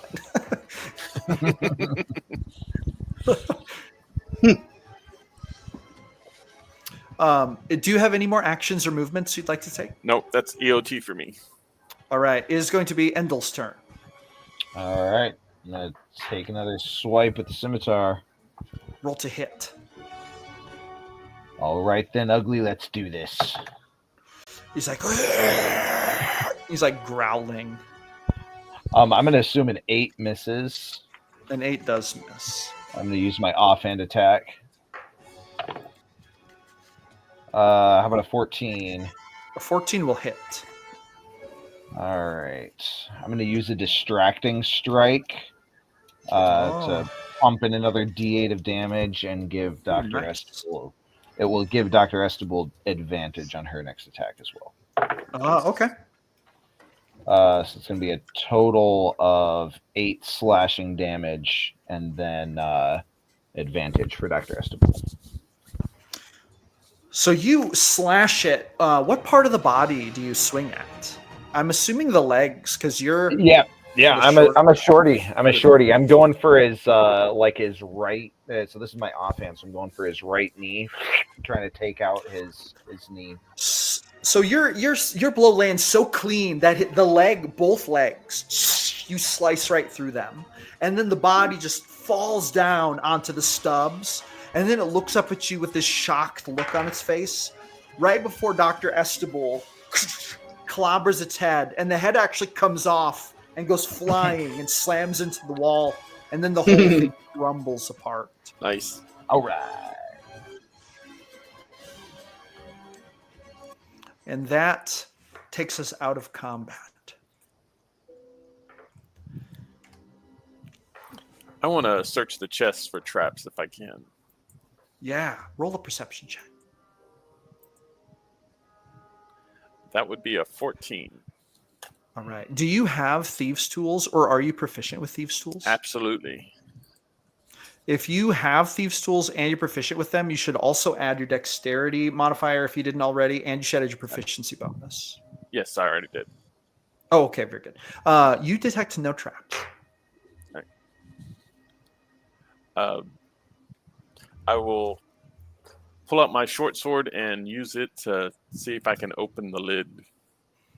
So with a very easy prying motion, you could easily get the lock off. It's a very, very old lock, and the lid cracks open.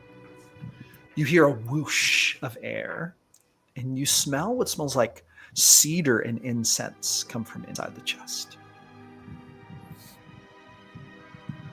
Surprised it still smells after so long. It is a bit surprising. What do I see inside? When you open it up, you actually see that there are a number of little, what look like silk bags. And they're kind of in different lengths. There's a long one, so there's silk bags that have things inside of them. There's a long one. There's kind of a small, basically like an 8-inch one. There's another kind of small 8 to 10 inchish one. There's another one that's about that size. It's actually all the rest of them are that size. There's one long one, and then there's a bunch of kind of smaller bags. And they all seem to have things in them. Now, I will say at this point, have to give a big shout out to. I have to make a double check here real quick and make sure that I'm getting this right. We have to give a big shout out to Ryan because there was a note here that said that if at least one Ko-Fi member joins during this live stream, the party would get magic items. And we did have a Ko-Fi member join. Nice. And you have found in this chest a collection of magic items. Fortune has smiled upon you this day. But anyway, so you find basically 7 bags that have items in them.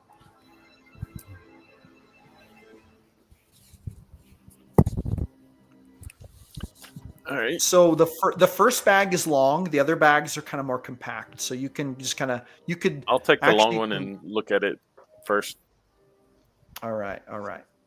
Actually, here I'm going to put this link in the Discord so you guys can see what all is in there.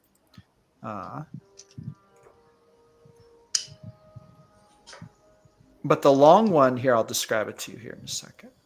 Actually, no, I'm not going to do that because it would be better because you don't know exactly what they do, so I don't want to spoil it.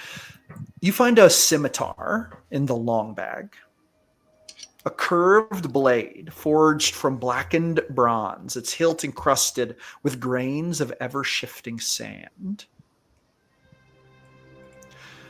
Now, are you going to hold it? Are you going to take it out of the bag and grip the hilt? No. Okay, you're going to leave it in the bag?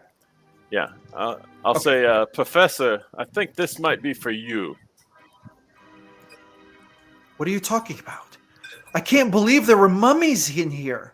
This is unheard of. Do you know how rare it is to find mummies in a tomb like this? Not very. She says, well, I've been doing this my whole life, and I will tell you, it's somewhat rare. What do you have? What did you find? She's going to look at it. Some kind of silk bags, and this one has a scimitar in it. She's like, would you like me to identify it for you? Sure, if you can. So she's going to cast a spell, and then she's going to identify it, and she's going to say, that's called a sandglass blade. And she's going to tell you what it does. I'm going to send you I'm going to private message you what it does, actually. And then you can share it if you want to. I got to find the right thing. Yeah, here we go. All right. I'm private messaging it to you on Discord. All right. Does anyone else want to look in any of the bags? I would, if he's saying that there's magic items and he found a scimitar in particular, I would probably start wondering over. Yeah. I have all the rest of the bags are relatively similar shaped. They're all smaller. Definitely have an interest in magic weapons, devices, and the tools of my trade, so to speak. So if you pick one up and open it, you find a mask. It's a jet black funerary mask resembling a jackal's skull. Do you want to put it on? I don't. Okay. I would definitely look at it. Would anyone else like to unwrap an item? I'll hand the professor the scimitar, and I will unwrap another. The next one you unwrap. So right now the professor has the scimitar, and Eben has the or Endel has the mask. So you unwrap another one. You unwrap. Oh wait a minute, this one is longer. I'm sorry, I didn't realize there was another one in here. You unlock you unwrap a warhammer that has ancient Suluese runes flickering like embers upon it when you lift it. Are you going to wrap your hands around the handle, or are you going to leave it in this case? Leave it in the silk. But I will hand it to the doctor. The doctor's like, these are incredible archaeological finds, but I can't carry them all. She's gonna put the scimitar in her bag, but she's gonna say, someone else carry some of this. I'll reach for another one of those smaller bags and kind of just see what's inside. Okay. Malik, would it be fair to say that you're going to hold on to the warhammer? No, I will pass it on to someone else that could actually use it. I don't. I'm not proficient with it. If no one else claims it, Oka will offer to carry it. If no one else just wants it, but he's not going to like use it. He's only going to offer to carry it at this point. But are you guys going to let him carry it? Sure. Yeah, I would let him carry it. So if you're going to unwrap the next thing, you unwrap another bag and you find a veil. It looks like a tattered black cloak stitched with silver thread that seems to shimmer a bit in the light of the doctor's staff, which has a light spell on it. Would you like to put it on?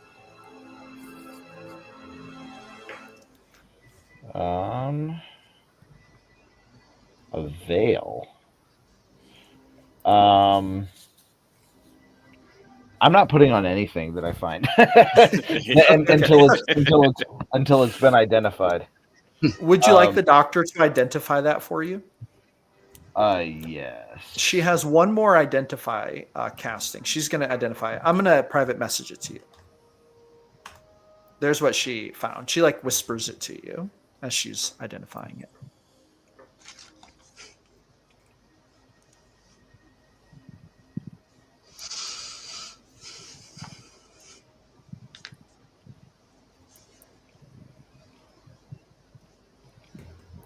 Okay.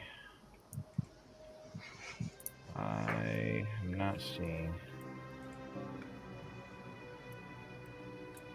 Would anyone else like to unwrap an item? There are 3 more items in the. I'll look at another one.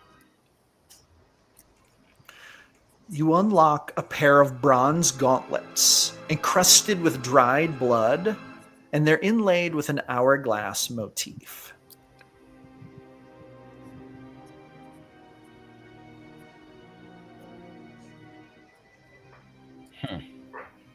Now, Malik, are you going to hold on to the veil? Yeah, I'll hold on to the veil. All right. What are you going to do with the gauntlets? I will hold on to them too as well. All right. For now. Now there are 2 more items in the chest. I guess I'll open one and look at it. The next thing that gets opened is a slim, jagged dagger. Now, are you going to actually grip the handle, or are you going to leave it in the bag? I would leave it in the bag until it was like hold it in the bag, but like just look at it and kind of like turn it over, but like not actually touching it yet. So upon looking at it, it looks like it's a relatively normal but very well made dagger, and it's made of like metal, but then it's got like bronze inlay, and it's got a small black gem in the pommel. It looks so. In other words, it looks like pretty fancy, but beyond that, you see no other etchings or markings on it. I guess then I would kind of like, if I didn't really see any, inscriptions or anything on it, I would kind of like hold it and kind of like turn it in my hand, and I would like feel the weight of it. If you hold it in your hand, suddenly it begins to vibrate slightly.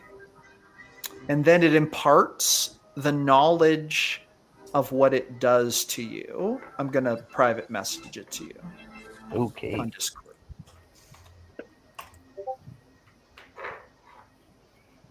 All right.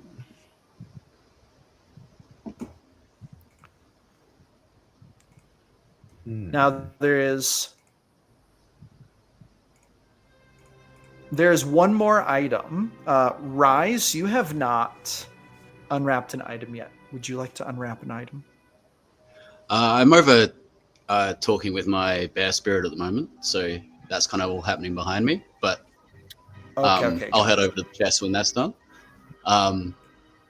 Yeah, so I've just walked over to my bear spirit, and it's like, thank you for lending your strength to me in this battle, bear spirit. I appreciate your guidance, and I give it a bear hug. And then this is what you're saying to the bear. Yeah. Okay. So like a kind of above table, like the bear. The totems are the main ones I have a relationship with, like my familiar and all that. They're less important to me. Gotcha. And then do you have any wisdom for me, bear? And the bear would send the message to me that I have to let you know that Ryan is looking out for you. And then I would thank him, and he would disappear, and I'll head over to the chest with everyone else. He might have one more piece of wisdom for you. He would say to you, I sense the danger in this place is not done.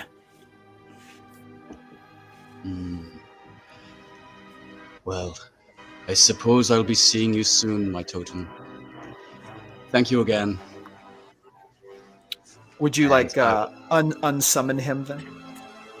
Yes, I will send him on his way. Okay. He will walk into the ethereal mist and vanish. Is there one more item in the chest still? There is one more item. All right. Guess we'll open that up. All right. Well, Rise hasn't gotten an item yet. Do you guys want to let Rise? Yeah. Okay. Rise, you unwrap a set of bracers carved from leather that is black as obsidian, and they're covered in ancient glyphs. Ancient glyphs. Do I recognize the glyphs? Since you've been traveling with the doctor, you would have figured out by now they're covered in glyphs dedicated to Baal, the god of murder. Yep. Damn. Would you like to put them on? So they're quite large, are they? I'm a large person. Magic items generally in this world state, they would, if you're within one size category of medium, so if you're small or large or medium, they would kind of shift to fit you. Okay. But you're going to go ahead and put them on or no? I'll look around to everyone else and see, because I haven't been watching what they're doing, and see I'm a little bit suspicious of these. What's everyone doing? What's their thoughts? The doctor's just looking at you wide-eyed. Well, I think my item, this dagger, seems to be almost as if it would be better suited to someone else. Here, Malik, why don't you hold this? I'm gonna like flip it around in my hand and hold it out, hilt first to him. Malik, are you going to accept the dagger and grab it by the handle? Very, very reluctantly. Like, So I mean, I pitched it with 2 fingers at the base of the hilt. Like, if on, you touch it by the handle, it starts to vibrate a little bit, and then it imparts its abilities to you. I just sent them to you in Discord.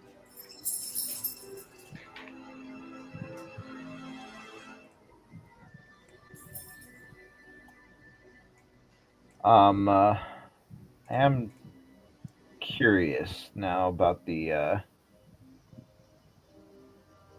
other items that I don't know what they do. So, Doctor, altogether, there was a scimitar, a mask, a warhammer, a veil, a set of gauntlets, and a set of or a dagger, and then a set of bracers.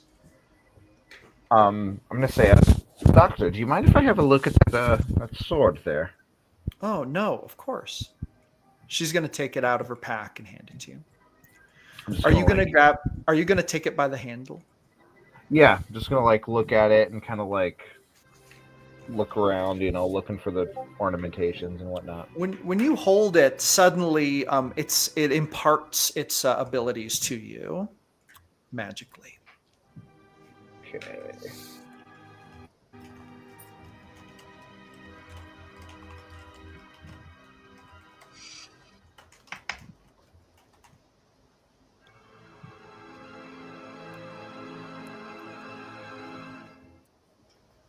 Ooh.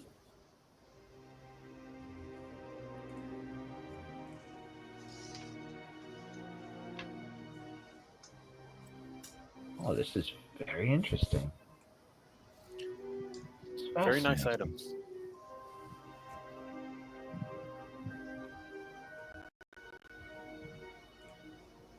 Do you mind if I keep a hold on this? The doctor's going to say, hey, if you're willing to carry it, go for it. I feel like this might... Just know that all of these items are technically, obviously, property of the museum. I mean, since we're on an expedition. But if you want to carry them while we're, down here in the tomb, by all means, please. Yes, absolutely. We'll also all be getting a handsome commission on these items when we return them to the Great Museum. I'm gonna look over where the mummies were.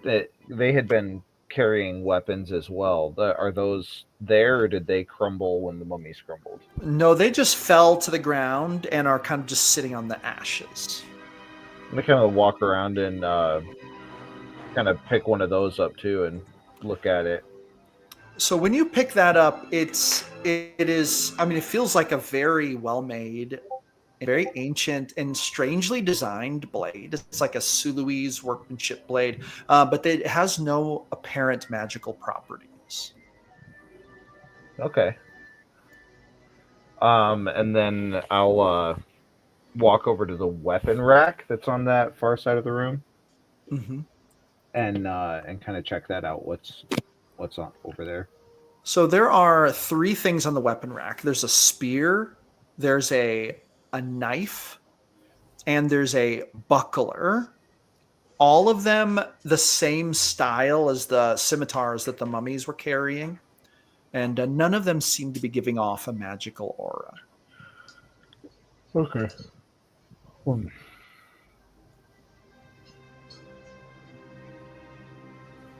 Well, this is very interesting. Some of these items seem to have properties that almost seem to... Whether they're beneficial or not, I'm not sure. It could be profitable further in. Maybe if something is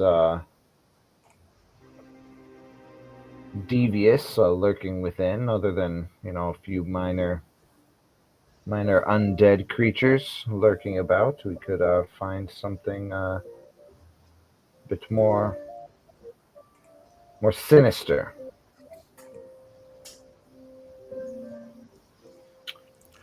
At this point, the doctor would say, "We should press forward. Let's find Anchorette's tomb. That's where the real treasure is."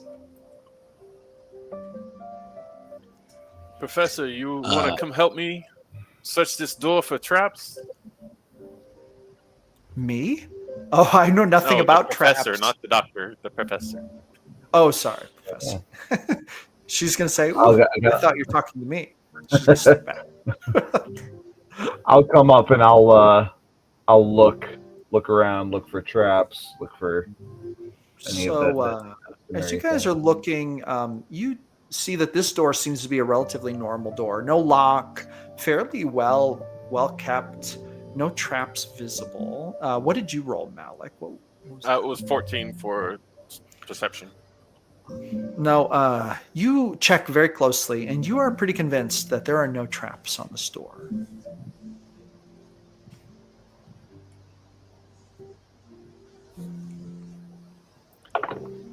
I will step back and let someone else open it. Oka would step forward, and he would kind of roll up his sleeves and say, "You have taken much risk.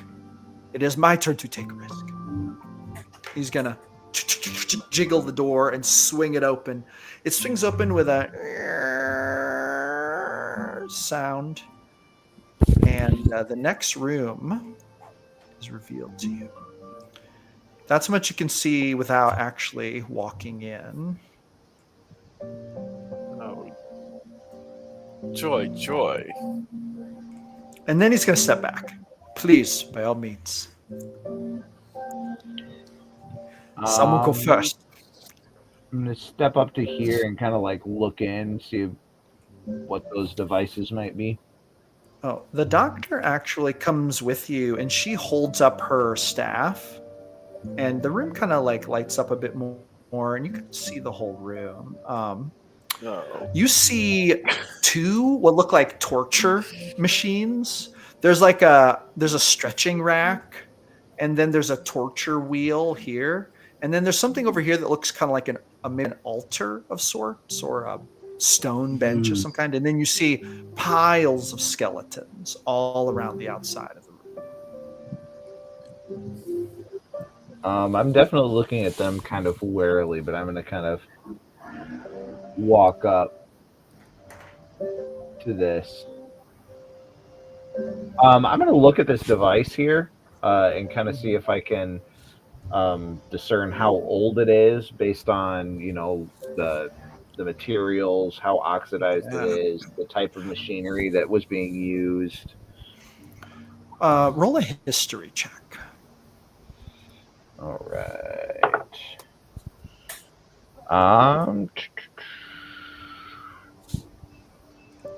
Math. 15. 15? Yeah. You detect that this seems to be quite ancient, probably at least 1,000 years old, if not more.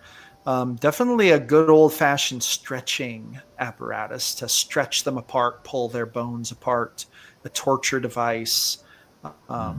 This one, the parts seem to be primitive enough that you think to yourself, well, this was during a past age.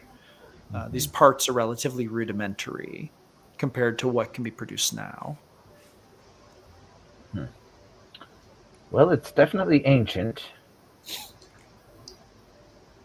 The doctor's going to mill around looking at the bones. She's going to be like, many of these corpses are, well, how can I say it? Tortured to death. Fitting for a god of murder, I would guess. When I walk up to the second... Sorry, go ahead. I was going to say, I'm just looking at the trench and seeing whether it continues across between. There's a little. So the trench seems to go. Yeah, it goes under the wall. And seems to continue. And then I would just check whether it's the same that side as well. No, that side it actually ends. Okay. There is no continuation on that side. Cool. I'm just going to keep doing that in this room as well, looking at the groove and seeing what I can see about it. Okay, very good, very good. When I get to the second device, I'm going to look at it, specifically looking this time to see if it matches in age and era, machinery type things, but also specifically focusing on whether or not it seems to have been recently used. So a quick look at it would reveal it's about the same age as the other thing and probably hasn't been used in that much time. It is covered with dust. The joints of the machine's parts nearly frozen in place with age. Definitely hasn't been used in a long, long time. Okay. Then I'll continue up to this altar-looking thing and kind of look around a little bit.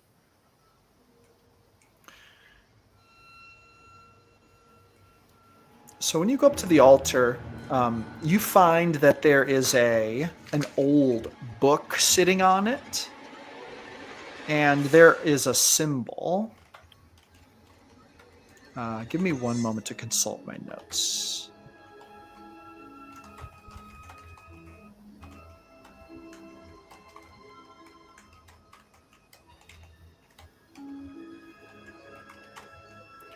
But you do see an old book. It's leather bound.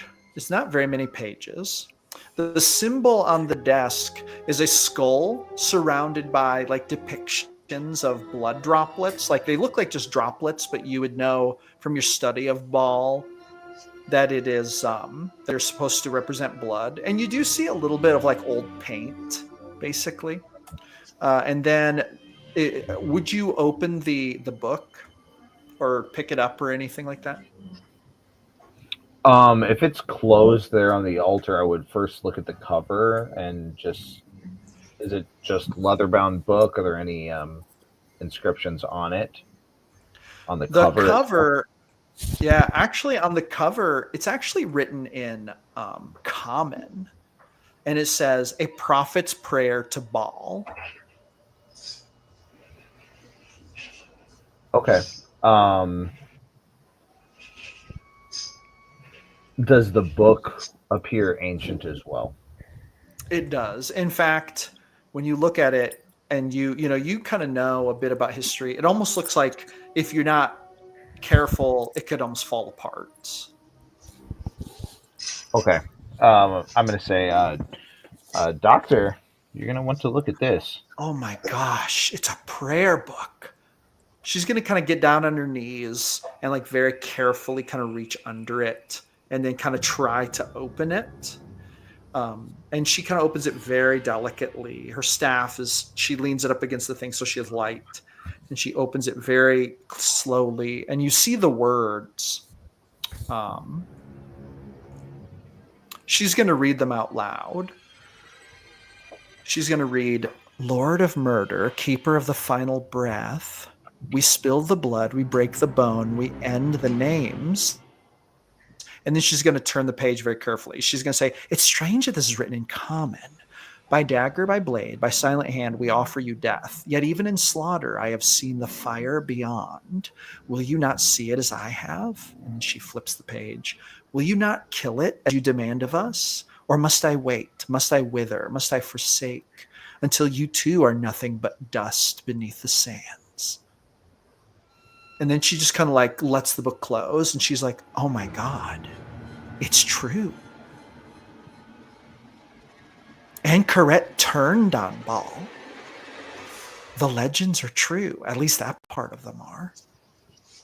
Wow. She's going to say, "Akka, wrap this book up. We have to take this with us."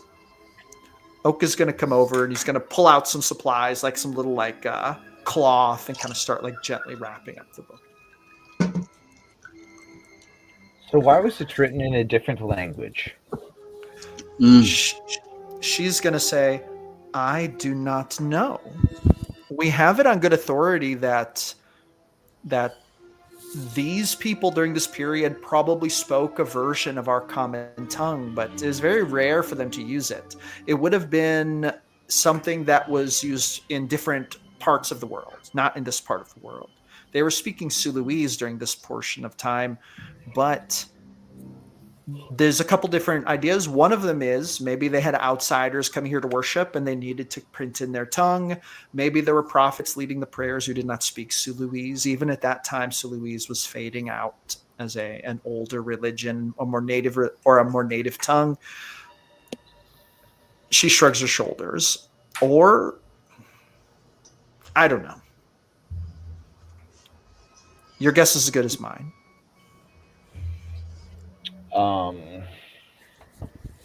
Everyone roll an insight check. Okay.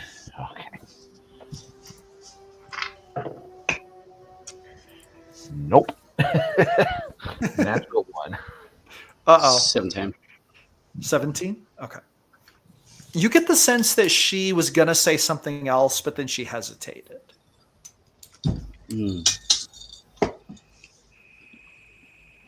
What did you make, Malik? I got a 14. Oh, okay. You detect the same thing. You kind of get the sense that she was going to say something else, but she hesitated and didn't say it. Maybe my insight sucks so bad because I was trying to think of a reason historically why somebody in this region would write in common in that time period. That is possible. Is there a reason somebody in this time period would be writing in common? Are you asking that out loud? No, I'm like in my mind. I'm searching for like any fact, any sort of thing historically, why somebody would be speaking or writing in common. Roll an Arcana check. Okay. That is another natural one. I know nothing. Is it really 2 in a row? It's 2 in a row. This is my famous die that I've rolled nat 20s like all night on, and it's betraying me. Alas, a reason escapes you. You cannot wrap your mind around it. I'm too baffled.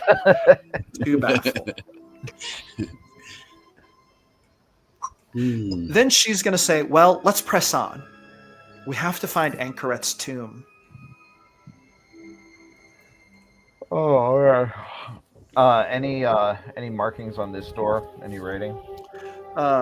Above the door, there are some big writings in Suluese, which the doctor would very quickly translate. She says, "This is transcribed Temple Prime. This seems to be the primary portion of the temple." Any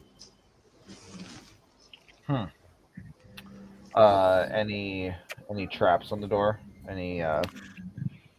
So at this point, you guys have gotten into kind of like a routine of checking the doors and the traps. And this door, just like the others, the last 2 that you went through, looks the same in construction and does not seem to have any traps on it. Okay. I'm going to open it up. Definitely going to have scimitars at the ready, but I'm going to kind of open it up and peek in. Oh, yay.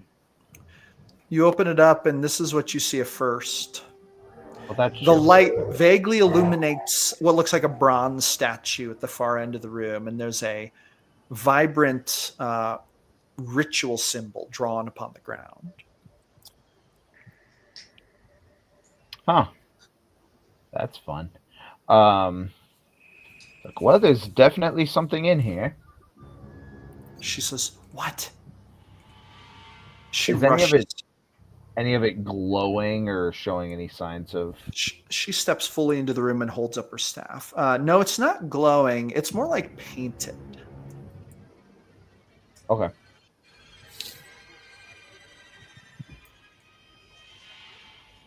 And you see over on the far side of that room, on the right side of the room, you see a big metal door. This one's big and metal, and it has a big, like, central locking system on it. It's actually quite sophisticated, even for a tomb from this time period. Quite sophisticated. You might even say ahead of its time. Mm. And there's a huge statue of Baal at the far end. And all of you would know that because you've been hearing about him and everything. He's sort of like a lot of times described as an undead, monstrous looking humanoid. Sometimes he looks like the Grim Reaper, sometimes like a zombie, sometimes like a lich. He's kind of portrayed in that kind of like undead walking corpse type vibe. And this statue depicts him with two big horns coming out of his head, and he's almost looks more like a bull than a man in this statue, but it's just another depiction of him that you guys have seen before.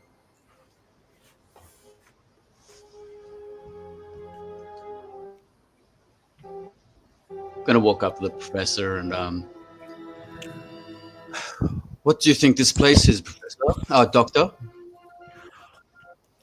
You see her staring at the statue, and she just like walks forward. And she's like, "It's a temple to Baal. This is the primary sanctum." She's gonna walk right up to like what looks like the altar table and just stare up at the statue. She's like, "It's beautiful. Look at the detail."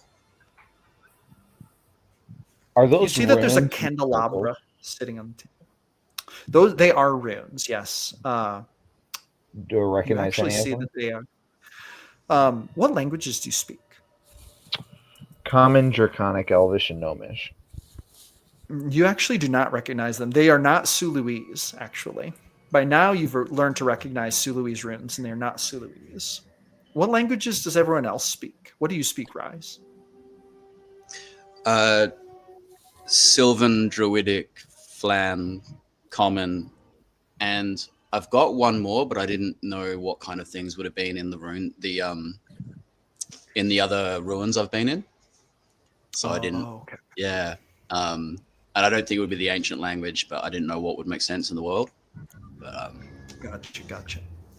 Yeah. We'll just leave it unmarked right now. Malik, what languages do you speak? That's what I thought. Yeah. I speak common sign language, goblin, halfling, and thieves' cant. Oh, no, none of you can identify what these symbols are. But like Rise, when you walk on them, and Endel, when you walk on them, the minute your foot lands on them, you feel a strange dark energy. It's almost like when you feel on it, this pit of guilt rises in your gut, like this bad feeling, like you've done something wrong. Mm. Does it feel? It doesn't feel like it's dangerous though. Like It doesn't seem to be hurting you. It just seems like it's evoking an emotional response. I'm gonna look back at him and see it. Like I'm gonna give him a look. Like, you feel that? Just a big nod. The doctor. Can I step on another one and see if it's the same feeling? Yeah, it seems like anywhere within the circle you step thus far, the same feeling just sits there. It doesn't get more. It just is the feeling, and it just like sits there inside of you. I'm gonna walk up to this side of the table and look back at Dr. Estable, and I'm gonna look at her face. What is she looking like? What emotion is on her face right now? She's looking up at the statue with a look of what looks like curiosity, but roll me an insight check as you are now looking closer. 12. Malik, are you just sitting back and watching the room, basically? Or what are you doing back there? Oh, Chad, Yeah, I'm just kind of watching them. You should roll me a perception check real quick. Right. So when you roll a 12, you actually detect something on her face. That would be a 19. A 19? Okay. So, Endel, you detect a little bit of fear in her eyes as she's looking up at the statue, and you almost get the sense that she's not aware, like she is somewhere else. You're not even sure that she is aware that you're looking at her. And Malik, you see that this door over here is shimmering with a visible, it would be easy to miss, but when you stare at it for a minute, you see that it's literally shimmering with some kind of like a distortion, a visual distortion. Okay. I'm going to say... Tell everybody else that door seems to have magic on it. Does she react when he says words? No, she does not break eye contact with the statue. She's just standing there staring up at it. I'm going to say Dr. Estable. She still does not respond. Oka walks in and he's like, "This is a bad place." I'm going to walk over and I'm going to reach out and touch her. Say, "Morgan." So when you touch her, she just kind of like comes to and she looks at you. She's like, "Oh my goodness. Sorry, were you speaking? I was deep in thought." What kind of thoughts? What? This is not just a tomb. She's like, "I'm beginning to get the sense of that. Yes, this is some kind of worship chamber, but what were they doing here?" And then she kind of looks back up at the statue, and you see her start to zone out again as she looks back up at the statue. I'm going to pull on her arm and be like, "Morgan." Oh, I'm so sorry. I just keep zoning out. My apologies. I'm just very enthralled by this, I guess. She acts a little confused. I'm going to kind of like actually take her hand and like try to wheel her back around to look at this circle on the floor and say, "Do you recognize any of these runes?" Oh, yes, they're abyssal. These are abyssal runes. It wouldn't have been so uncommon for Baal to use abyssal in some of his temples, but it wasn't what I would say common. This is a departure from his usual methodology. In fact, I don't think it was his methodology at all. I think this was his prophet. I think his prophet was doing something different. Oh, a desecrated chamber. Wonderful. So what is... Are these things chests back here? The what now? Are these chests? Yeah, there's 2 chests sitting in the back corners of this room.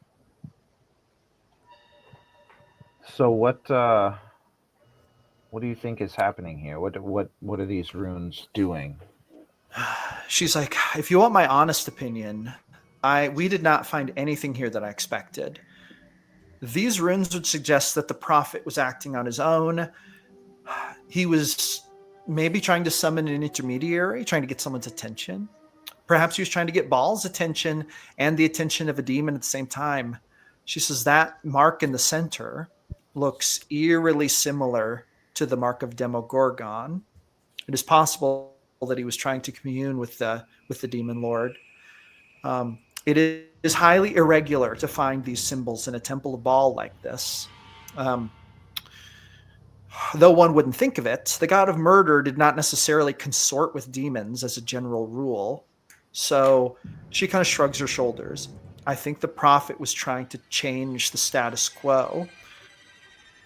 The legend says that the prophet grew discontent with Baal's ignorance of whatever flame, the eternal, all-consuming flame he spoke of. Perhaps he was trying to force Baal's hand or maybe get someone else's help. I'll admit, I did not think that those legends were true, but she says, why is there a demonic symbol in a temple of the god of murder? It doesn't make sense, really. She just kind of starts walking around it, looking at it.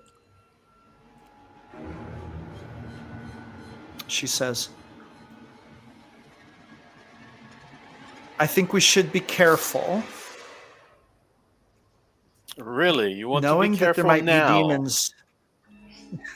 She's going to respond as if she doesn't pick up on the sarcasm. And she's going to say, knowing that demons are involved changes things. Demons operate on a different timetable than we do.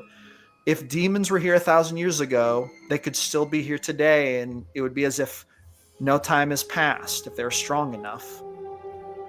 Demons are not usually ones to sit around and wait, but when it calls for it, they can have the patience of a saint, so to speak. I'm gonna walk over to the candelabra and look at that. Is that significant in any way? The Anything on that? candelabra, at first it just looks like a brass candelabra, but then you realize it looks like an amalgamation of body parts holding up candles. So there's like 2 arms, 2 legs, and then there's like a weird head on a spine for the middle one. And that's what it makes it. Other than that, you don't notice anything interesting, and there are no candles. It's just the candelabra. Okay.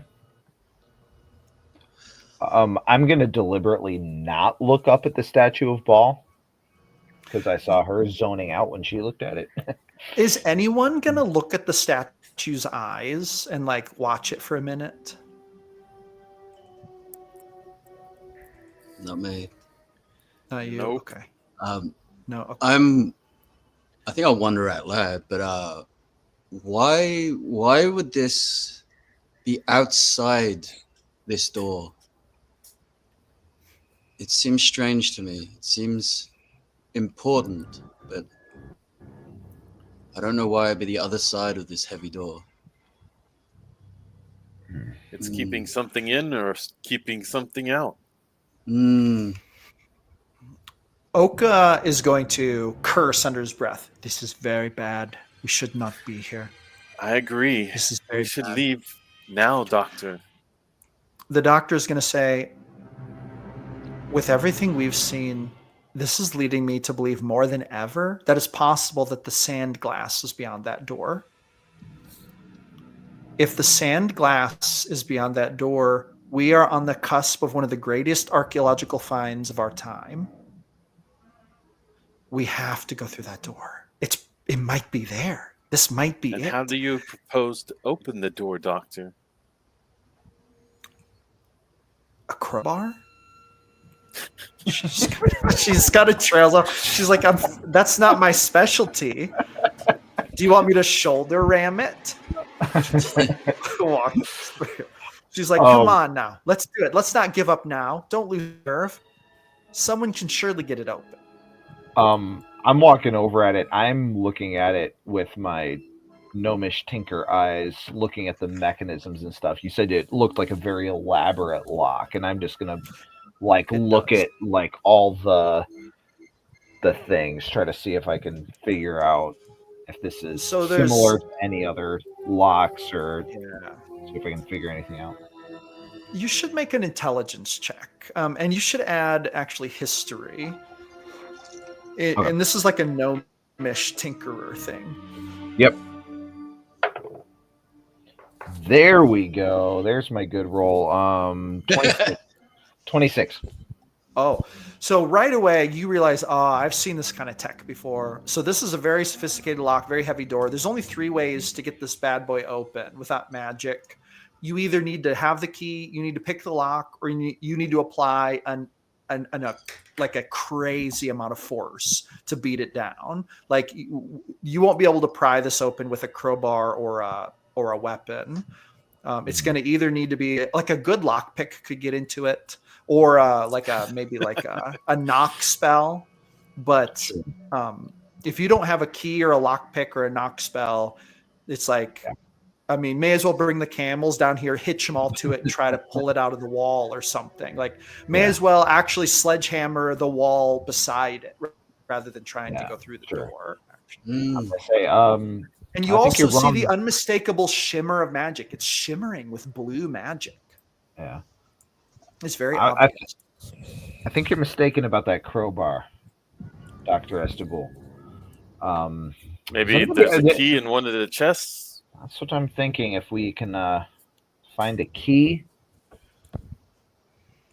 somewhere. Is someone going to search the chests? I'll head over to this one. A lock on it? No, there are no locks in these chests. I will search this one for traps. Roll a perception check.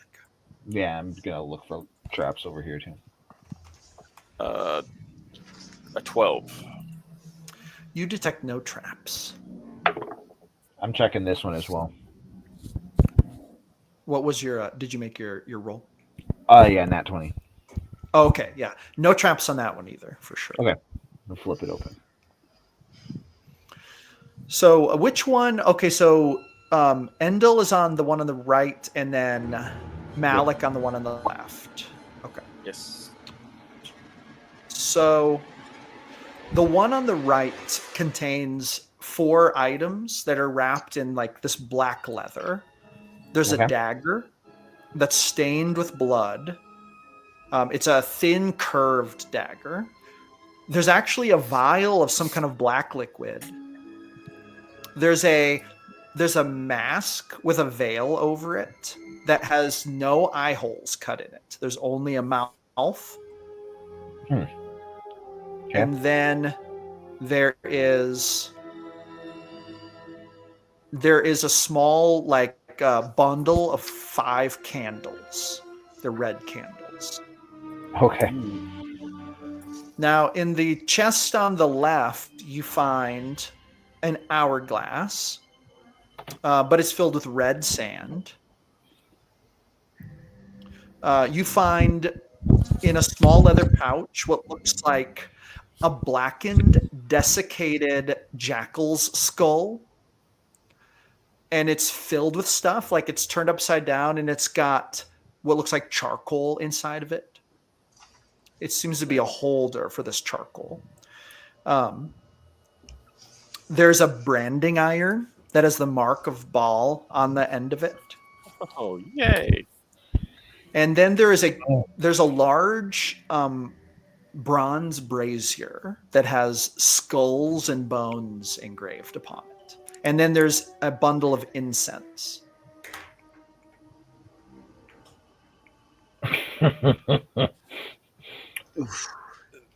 These seem to be just prayer back up implements. slowly. Okay.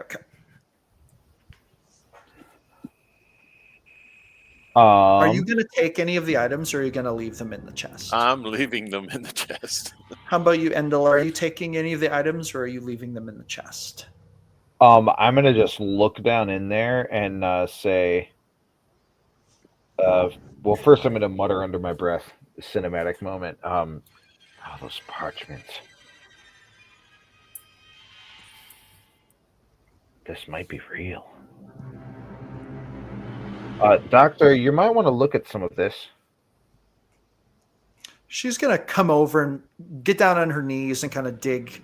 She's going to kind of like, kind of put up her hair. Her hair's been kind of falling down. She's going to put up her hair. She's going to dig. She's going to be like, this is all prayer stuff. This is for like ritual worship. What's in the other one? She's going to run over here. She's going to like look in the other one. Oh, wow. These are like components for a ritual. This is all pretty consistent with the worship of Baal. Yeah. You would use these things when sacrificing another person, murdering them, and then you decorate them, and you do these. All of these implements have a place in the ritual, but I don't see any key. I don't see anything to open that door. This is amazing. These are amazing finds, but does she believe what she's saying, or is she trying to talk herself out of an inconvenient truth? Roll an insight check. Like with those parchments she showed us the other day, that is so much better. 19. She seems to believe right now what she's saying, but she seems borderline obsessed with getting through this door over here. Mm-hmm. So it's almost like she doesn't care what you guys found here because there's no key to get into that door there. Okay, listen. With what you showed us the other day,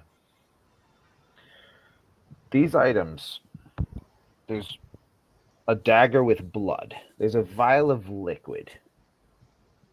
There's masks. There's candles. There's things that are used for rituals. Those lost prophecies spoke of blood, spoke of a sort of dormancy, spoke of outwaiting the gods themselves. Are we really to believe that these are not significant? Now we have a huge statue, a vacant candelabra, and abyssal runes.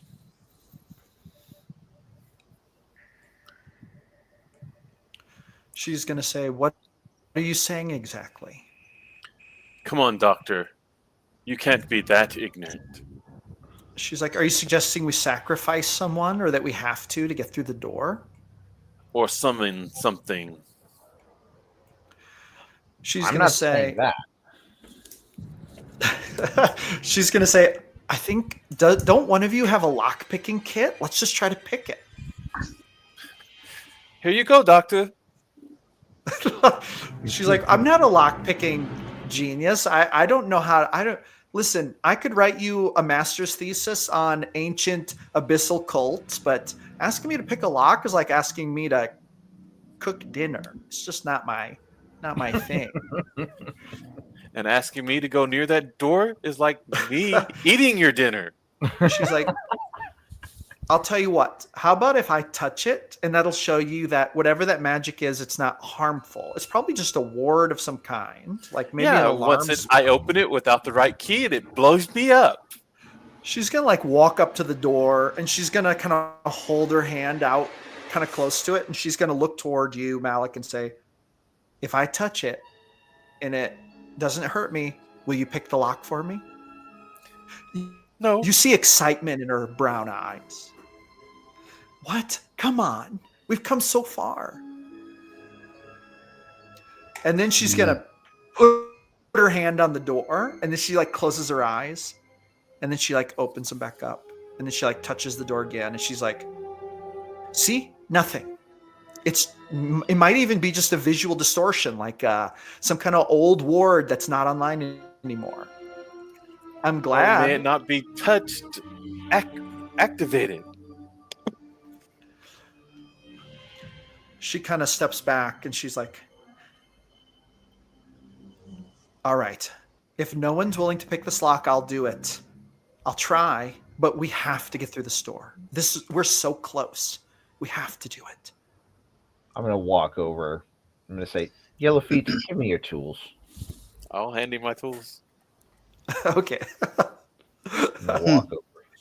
I am not proficient, by the way. I'm proficient with tinker tools. I don't know if that has any. That's okay. You can roll on it. Just add your dex, but no proficiency modifier. Sure. Okay. By the way, that's not rules by the book, but that's how I usually run it. Okay, I'm trying to use tools that I have no idea how to use. 15 total. Malik, you notice that Oka takes a couple big steps back as he's picking the lock. Yeah. Okay, so you made an 18. 15. So you're kind of picking it, and it's taking a while, and you kind of get in the sense that you're like, okay, I'm getting the hang of this, but it's difficult. It's difficult. And you're like working on it. And then finally, if you work on it for like 10 minutes, there's like a little click, and you hear the bolt slide over, and the door, at least as far as you can tell, comes unlocked. I'm gonna take a little step back. Is it still shimmering?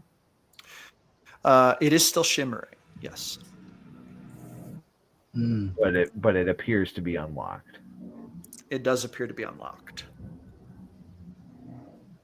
I'm gonna look over at Grace and says, what's going on with this door? I think I've got the mechanical part unlocked, but there's still the magic. Something I'm not. The doctor is going to say, I don't know, but if you unlocked it, I will go through it first. You see her almost trembling with excitement. And you guys would know, she has talked about nothing but finding the sand glass this whole time. It's basically her obsession. Doctor, you sure you don't want to take some of these artifacts? She kind of looks back and she's like, I mean, why would I need them? We're so close. This is his tomb. We're here.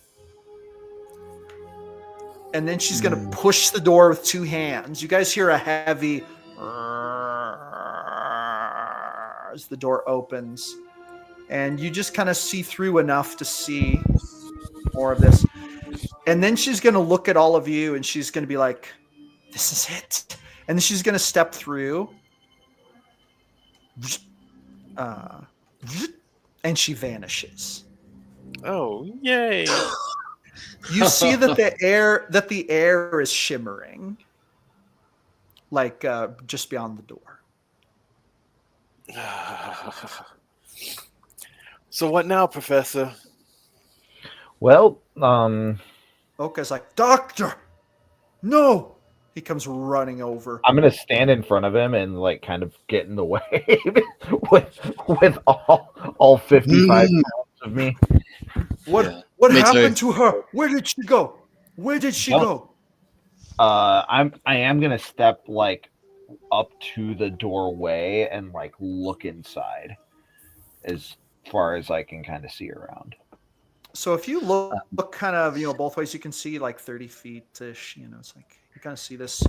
But you also, actually, the room is lit up more than this. Actually, I should say, because there's light coming from here. So I'm going to remove the film. You see that there's a huge glowing blue magical circle at the far end of the room. But there's the shimmering air between you and it. You would have to step into the room to, you're not touching the shimmer right now. You're kind of just looking in. Yeah. But she walked into the shimmer and vanished. And you do not see her.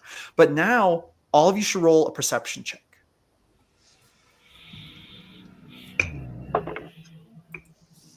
15. Sick. Okay, so we got a 15. Rise, you said a 6. Yep. And then what did Malik get? 9. So, Endel, you're the only one who hear this, but suddenly you hear this. You hear the sound. It's almost like it comes in the air, and it's like trembly, and it's like an echo. And you hear, "Come on, what are you waiting for?" It just like echoes around. Follow me. Are you in the room? Like you hear what sounds like Dr. Morgan Estable's voice echoing through the room you're in. Can I oh, sorry. Oh my God. And then you hear a scream, a woman scream. And then you hear some kind of like roaring sound. And then you feel the air kind of like rush past you, but you don't see anything. You're just looking at this room and you see nothing going on. And you hear what sound like faint echoes of these sounds. Go ahead. Oh, yeah. Oh, when I hear that scream, I start looking through my owl's eyes, and then ask it to fly into the room. So the owl flies in, and when it does, it just vanishes from view. However, you looking through your owl's eyes, you for a minute everything kind of goes black, but then it kind of returns, but it's like staticky and distorted, almost like you've experienced this when your owl got almost too far away, kind of, or when your owl was in very like magical areas where the magic was interfering with it. But when you walk in, or when your owl flies in, the owl sees Dr. Estable. Gotta grab her piece here. Sees Dr. Estable. And then a figure, a great big figure, towering over her. This figure looks like a large-sized humanoid with a jackal's head, and it's got a big staff. And she's actually like laying on the ground, kind of crawling away, and it's like walking toward her.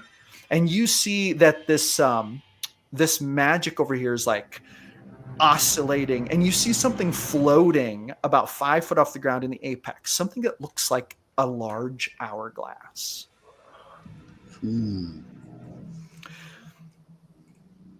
you see her like kind of turn and try to crawl away, and then you see this thing kind of step up, and then you see it like with one foot kind of step on one of her legs, and you guys all hear another scream reverberate, like echoing.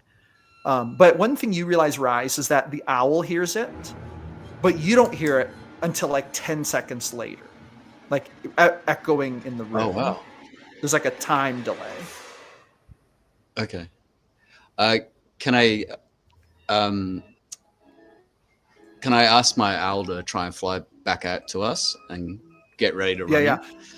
The owl comes flying back, and when it comes through, it's just like it pops back into view and lands on your shoulder. Cool. And I'm just gonna say the doctor needs our help, and I'm gonna step through. You're gonna step through? Crap. Yeah. You guys see that when he steps through, he just vanishes. Yep. But they would have seen the owl come back through unharmed, right? Yeah, they would have all seen that. Yep. Yeah. Start Cool. with. Yeah, I'm gonna look back at Yellowfeet, at Malik. After you, Professor. I'm gonna look back at him and I'm gonna say, "You've got my back," and I'm going through. Oka's gonna charge through too. He gets a staff and he's like, "Professor, we're coming!" After he goes through, I will come in too. So when you guys come in, you see this huge magical thing happening up here, and then you see this large figure looming over her, and you see one of her legs, like she's like literally crying, holding onto one leg. It looks like it might be broken. And then he kind of turns when he hears you guys enter, and then his voice would boom out in common, actually. And he would say, "The red flame comes, and you are not but embers waiting to be snuffed out. You do not deserve to be here." And then he slams a staff onto the ground, and you see around him the stone kind of turns to sand and starts to like bounce up and down a bit. And then he would say, "Your deaths were already written in the sands. I am merely here to turn the page." And then he would say, "This is your last warning. Leave this place." And he would like slam his staff down again. Now, with that being said, what would you guys like to do? He seems to not be entering combat, but she starts to kind of crawl away, and he seems to ignore her for the moment. Let's get her out of here, hey? I'm going to draw a bead on the hourglass. Okay. I do want to ask a question. I want to know what everyone is looking at in particular right this moment. Let's start with... I'm looking at the hourglass. Okay, so you get your bow out and you're looking right at the hourglass. What is Endel looking at right now? I'm gonna look down at Morgan and try to get a clock on what she's thinking, and then I'm gonna look up at the big thing, which I assume is Anchoret. Yeah, he's like kind of takes a step forward. She has pure terror on her face, and she's dragging her leg that suggests it's broken at the knee, like just smashed, just like pummeled. Now, with that being said, what is Rise looking at in particular? I'm trying to make out the jackal, but I can't really see it very well. Oh, I can actually show you a better picture. One second. I can bring it up a lot bigger. Please hold while I consult my notes. Let's see. Where is it? Can I get the bigger picture here? Will this show up big enough? No, one moment. I grabbed the real good one. Because the picture actually is really good. I would like you to see.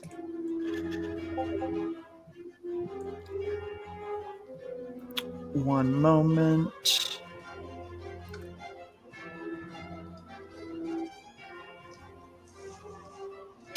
Now, you said you were aiming at that hourglass. Yep. Are you going to actually shoot, or are you going to just aim at it right now? Right now, I'm just aiming. Okay. Just like holding your attack, basically. Yeah, seeing what he does as I aim at it. Gotcha. Okay. Very good.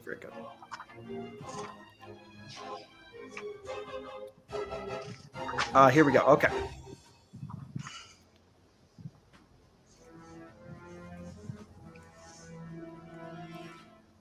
Whoops. All right. Jeez.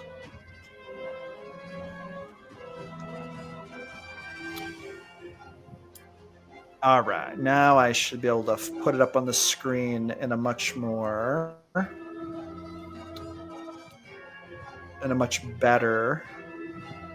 I'm just going to put it up here and show it to you. Obviously, it's not this big, but that's cool.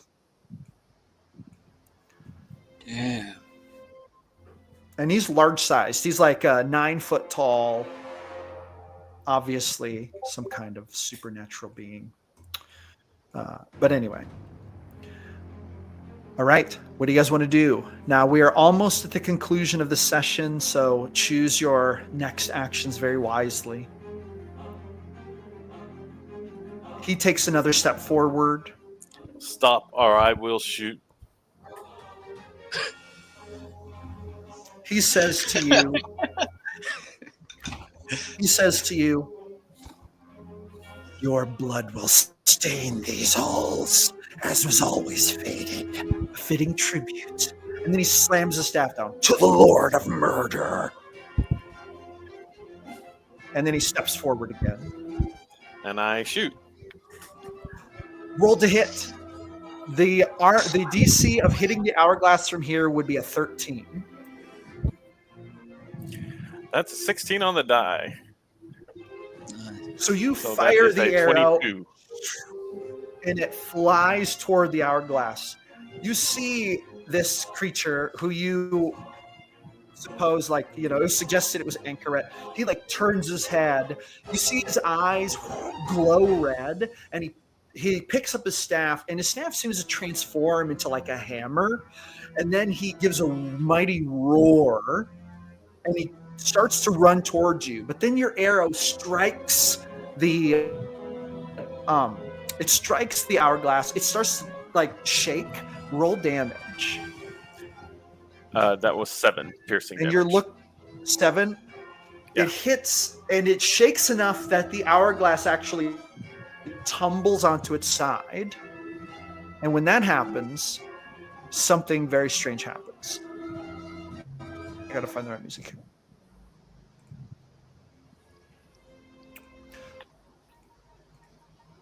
When that happens, suddenly the whole room starts to shimmer with that same blue magic you saw before.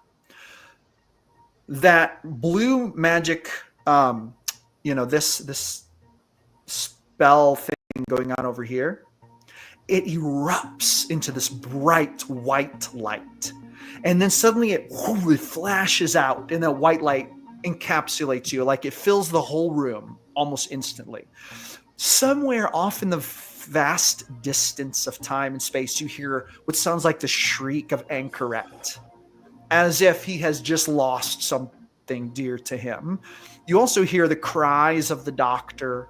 You hear Oka kind of shouting, "Where are you? Where am I?" And all of you feel the sensation of falling. It's as if the floor has given out and you're all falling headfirst into oblivion. Oof.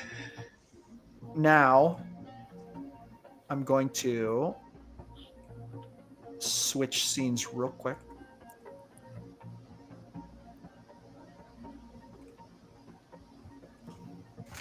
Give me one moment. Through time, through space, through something, you hear another shout. Time bends to my will. but your fate remains the same. In Anchoret's voice.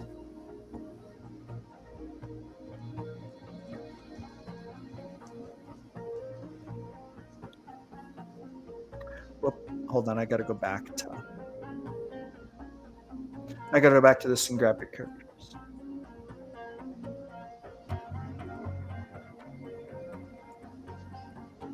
Whoops, wrong thing. Well, it's okay.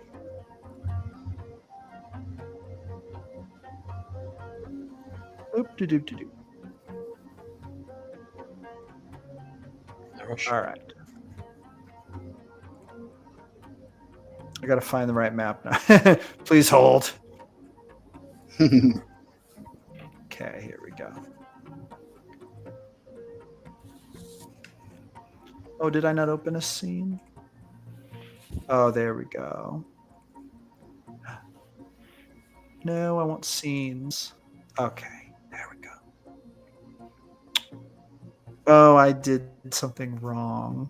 Okay. I just need to bring up this other scene here. I see what I did.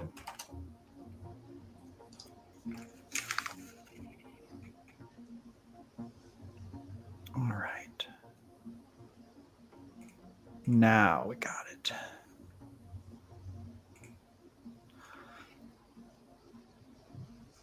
And you would all suddenly feel like you passed out. And then when you wake up, this is where you are. The winds are blowing. You feel the hot desert on your face. Where are we?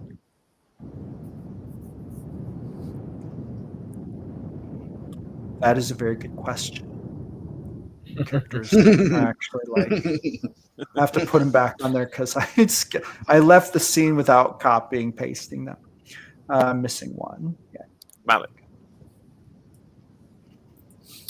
I have to give you control of them. But you all wake up and you're all laying here. And you realize that right in front of you, there's some kind of glyph in the sand. And you almost wake up thinking, oh my God, was that real? Like, what just happened? But you see the doctor laying there in front of you. And you see her leg bent to the side, all misshapen and broken. And she's kind of like trembling in pain, but she's clutching a large hourglass. Now, how did you get that? Painfully, she opens her eyes and then she like looks up at Malik, looks over at you. And that is where, before she answers, we're going to leave it for the session. Thank you, everyone who watched. Thank you, players. Thank you. The next time we play, we will have 2 more players. Waz and Avery will get to join us, so we will introduce them in the next session. But in the meantime, I'm going to hit this outro. And players, if you'd like to stick around and chat for a moment after the outro, just stay in the lobby and we will be able to chat and hang out for a second. But to those of you watching, thank you so much. Hit that thumbs up and the subscribe button and send these players some love for their awesome role playing. And we will see you next time.